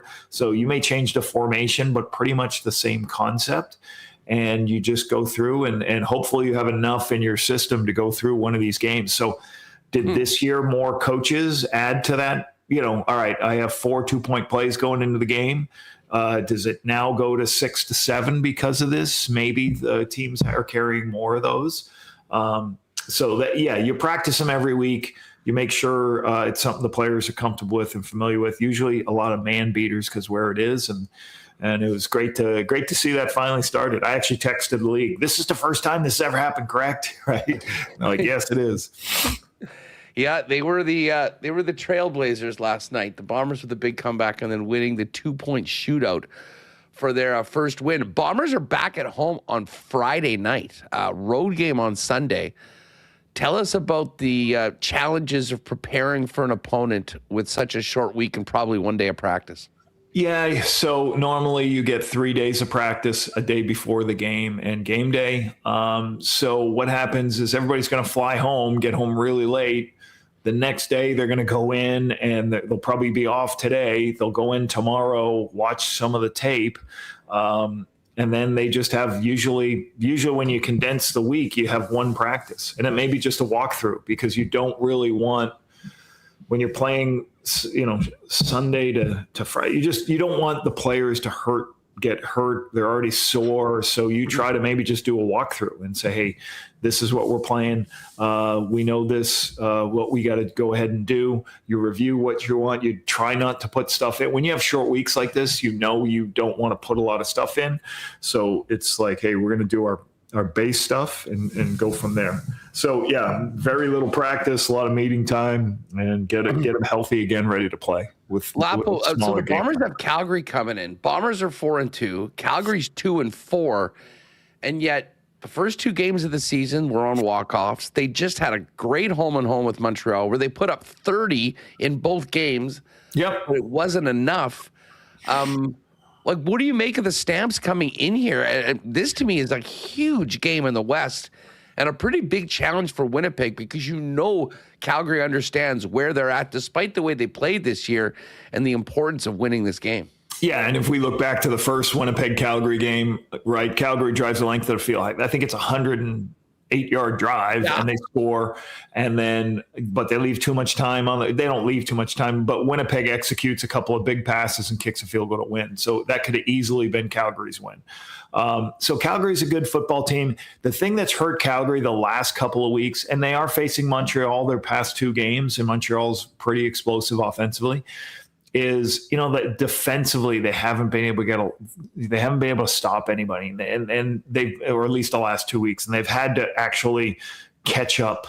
So I think for Calgary, they've got to try to get more takeaways on defense, be a little bit stronger to start on defense, and let that offense, because Calgary is, when you look at the stats, you're like, Calgary's one of the highest scoring, if not the highest scoring offense in the Canadian Football League. So you've got to give them an opportunity for not playing from behind.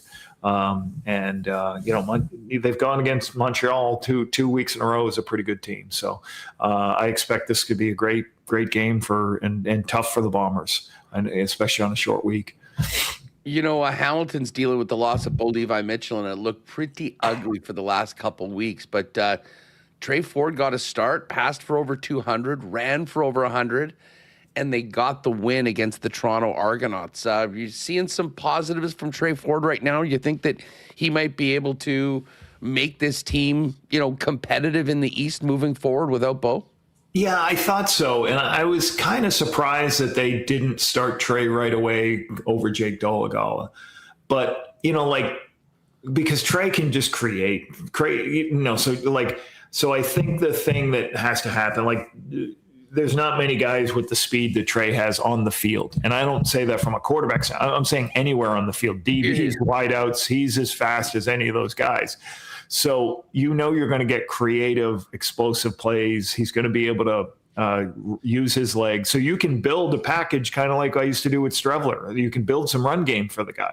And that's really hard for defenses to handle. Now he's not the biggest guy in the world, so you don't want to get him hurt running the ball all the time, but you can add that.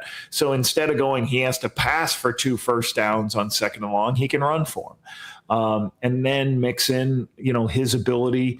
Scott Melange is really good at teaching quarterbacks to get through the reads, get through the progressions, get the ball at our hands. And if he can bring that out of Trey, then Trey's got this is a perfect spot for Trey. I've said this, if he can work with Scott within the confines of Scott's system and the explosiveness of when he creates, it could be a good thing for the Hamilton Tiger Cats going forward.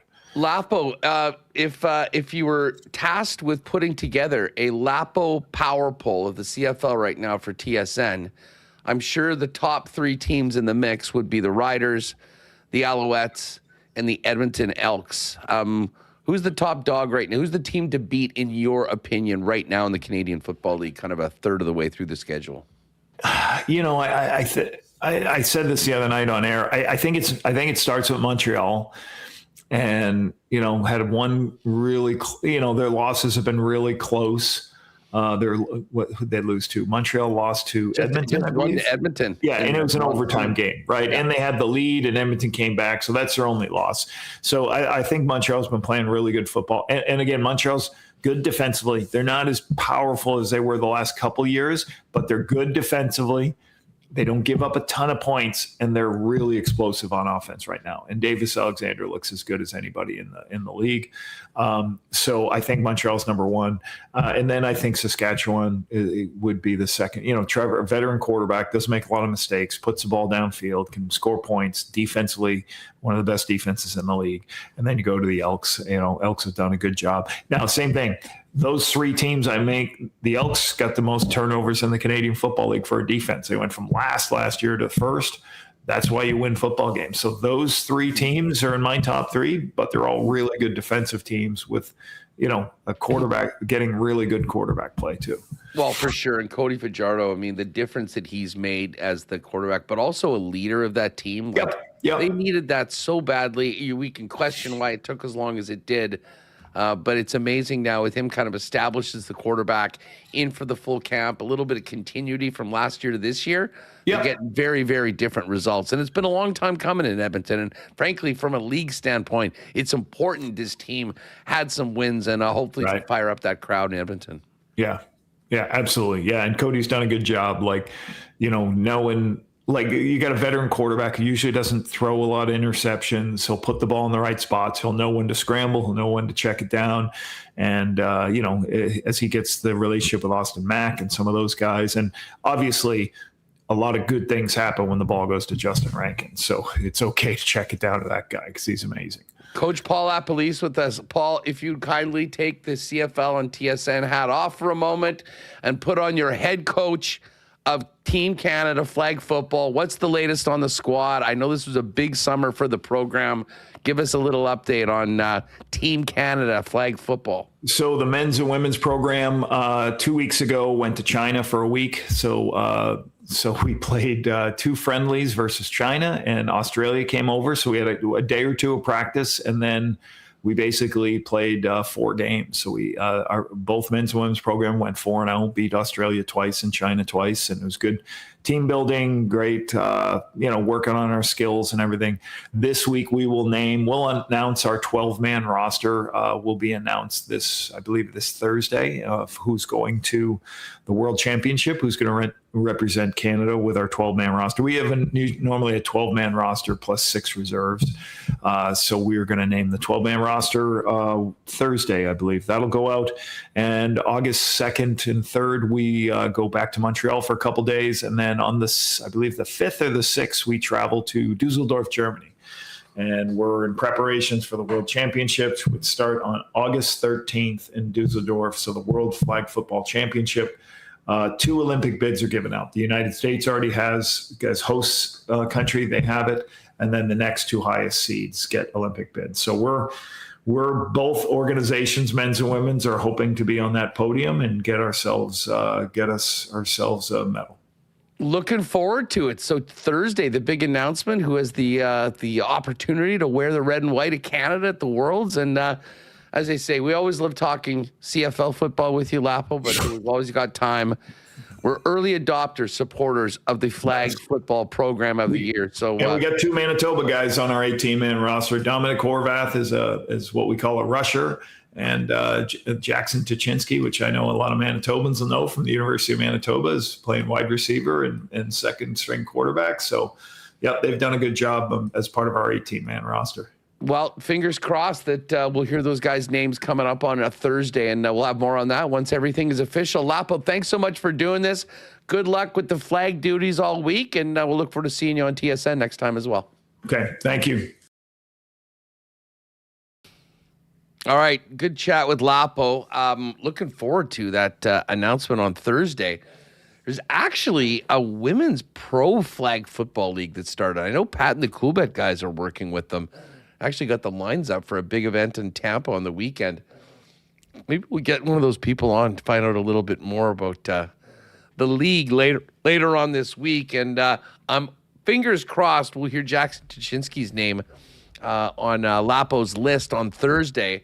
If that's the case, maybe we'll try and get the former Bison QB to talk about the transition to flag football and the opportunities coming forward. Breezy Bend golf report for the weekend. The final major of the year went down at Royal Birkdale, and what a finish for Ryan Fox.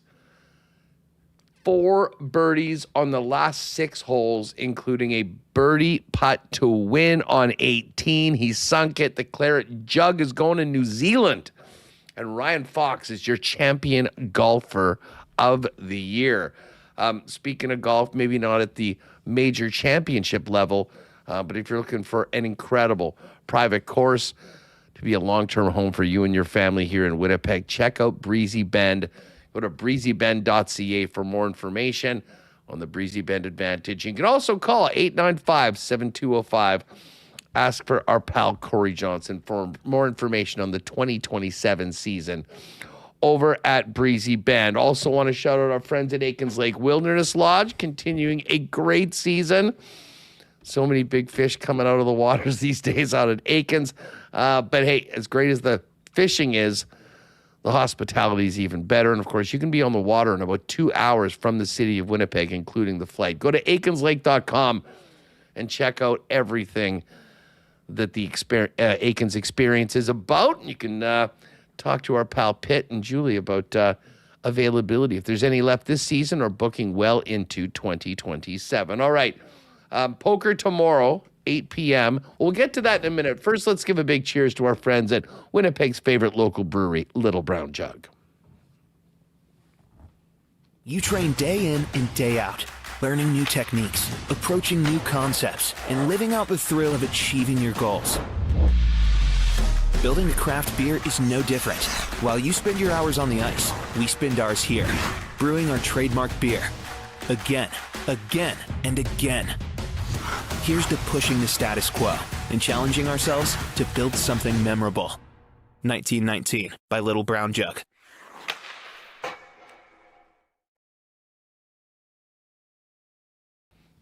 Hey, speaking of Little Brown Jug, Remo, I know they're a big sponsor of the comedy festival. There's plenty of 1919s and generics enjoyed there. This is the first, like, I was out of town, so I didn't get a chance to go this year. Did we have anyone go to the comedy festival? Let us know in chat how the experience was. I guess you went to rugby instead of comedy. It was a busy weekend. I know there's Super Spike. Connor said he took that on and ran into the good old Canadian boys there. And Saturday I was at the rugby. We debated, we're debating comedy festival versus rugby. But 30 years since Team Canada men's rugby been in Winnipeg, so almost like a once in a lifetime thing. Not once in a lifetime, but once a very long time type of thing to witness that. And there was a huge crowd actually, Huss, there cheering for Winnipeg's Kyle Steeves, who we had on. So when he got put in the game, the place went pretty nuts. So that was awesome. And we had the comedy festival. I know there's a lot of Little Brown Jug and signage there. I've actually never been. Believe it or not, I just hasn't worked out with being in town and the timing. Your homie Benji was hosting last year. I saw him, or maybe it was the year before. Yeah, my friend Benji was a host like 2 years ago, and I know we were at the lake. I got to make it out. It seems like I saw pictures. Looks very cool. Seeing Assiniboine Park taken over like that. Hey, you know what? Speaking of Benj, I'm speaking of Benji Rothman, the local comedian. We should say a happy birthday to our pal Greg from Royal Sports. It was his birthday last week, and I wasn't able to go because I was out of town, but a big crew of the fellas got together and all went out to the Basement Comedy Club on Friday. And lo and behold, I got a picture from Zolti. He goes like, hey, isn't this Remis's buddy Benj? I'm like, yep, doing his thing. So they had a great time at the Basement. That's like out in the Hojo underneath your hat tricks. Yeah. If anyone's been there, they can check that out if they want more. There's some really cool comedy options now. I mean, obviously the festival's the big one with the big names, but between Rumors, the Basement, and some other places that pop up, there's a pretty thriving scene here in the city.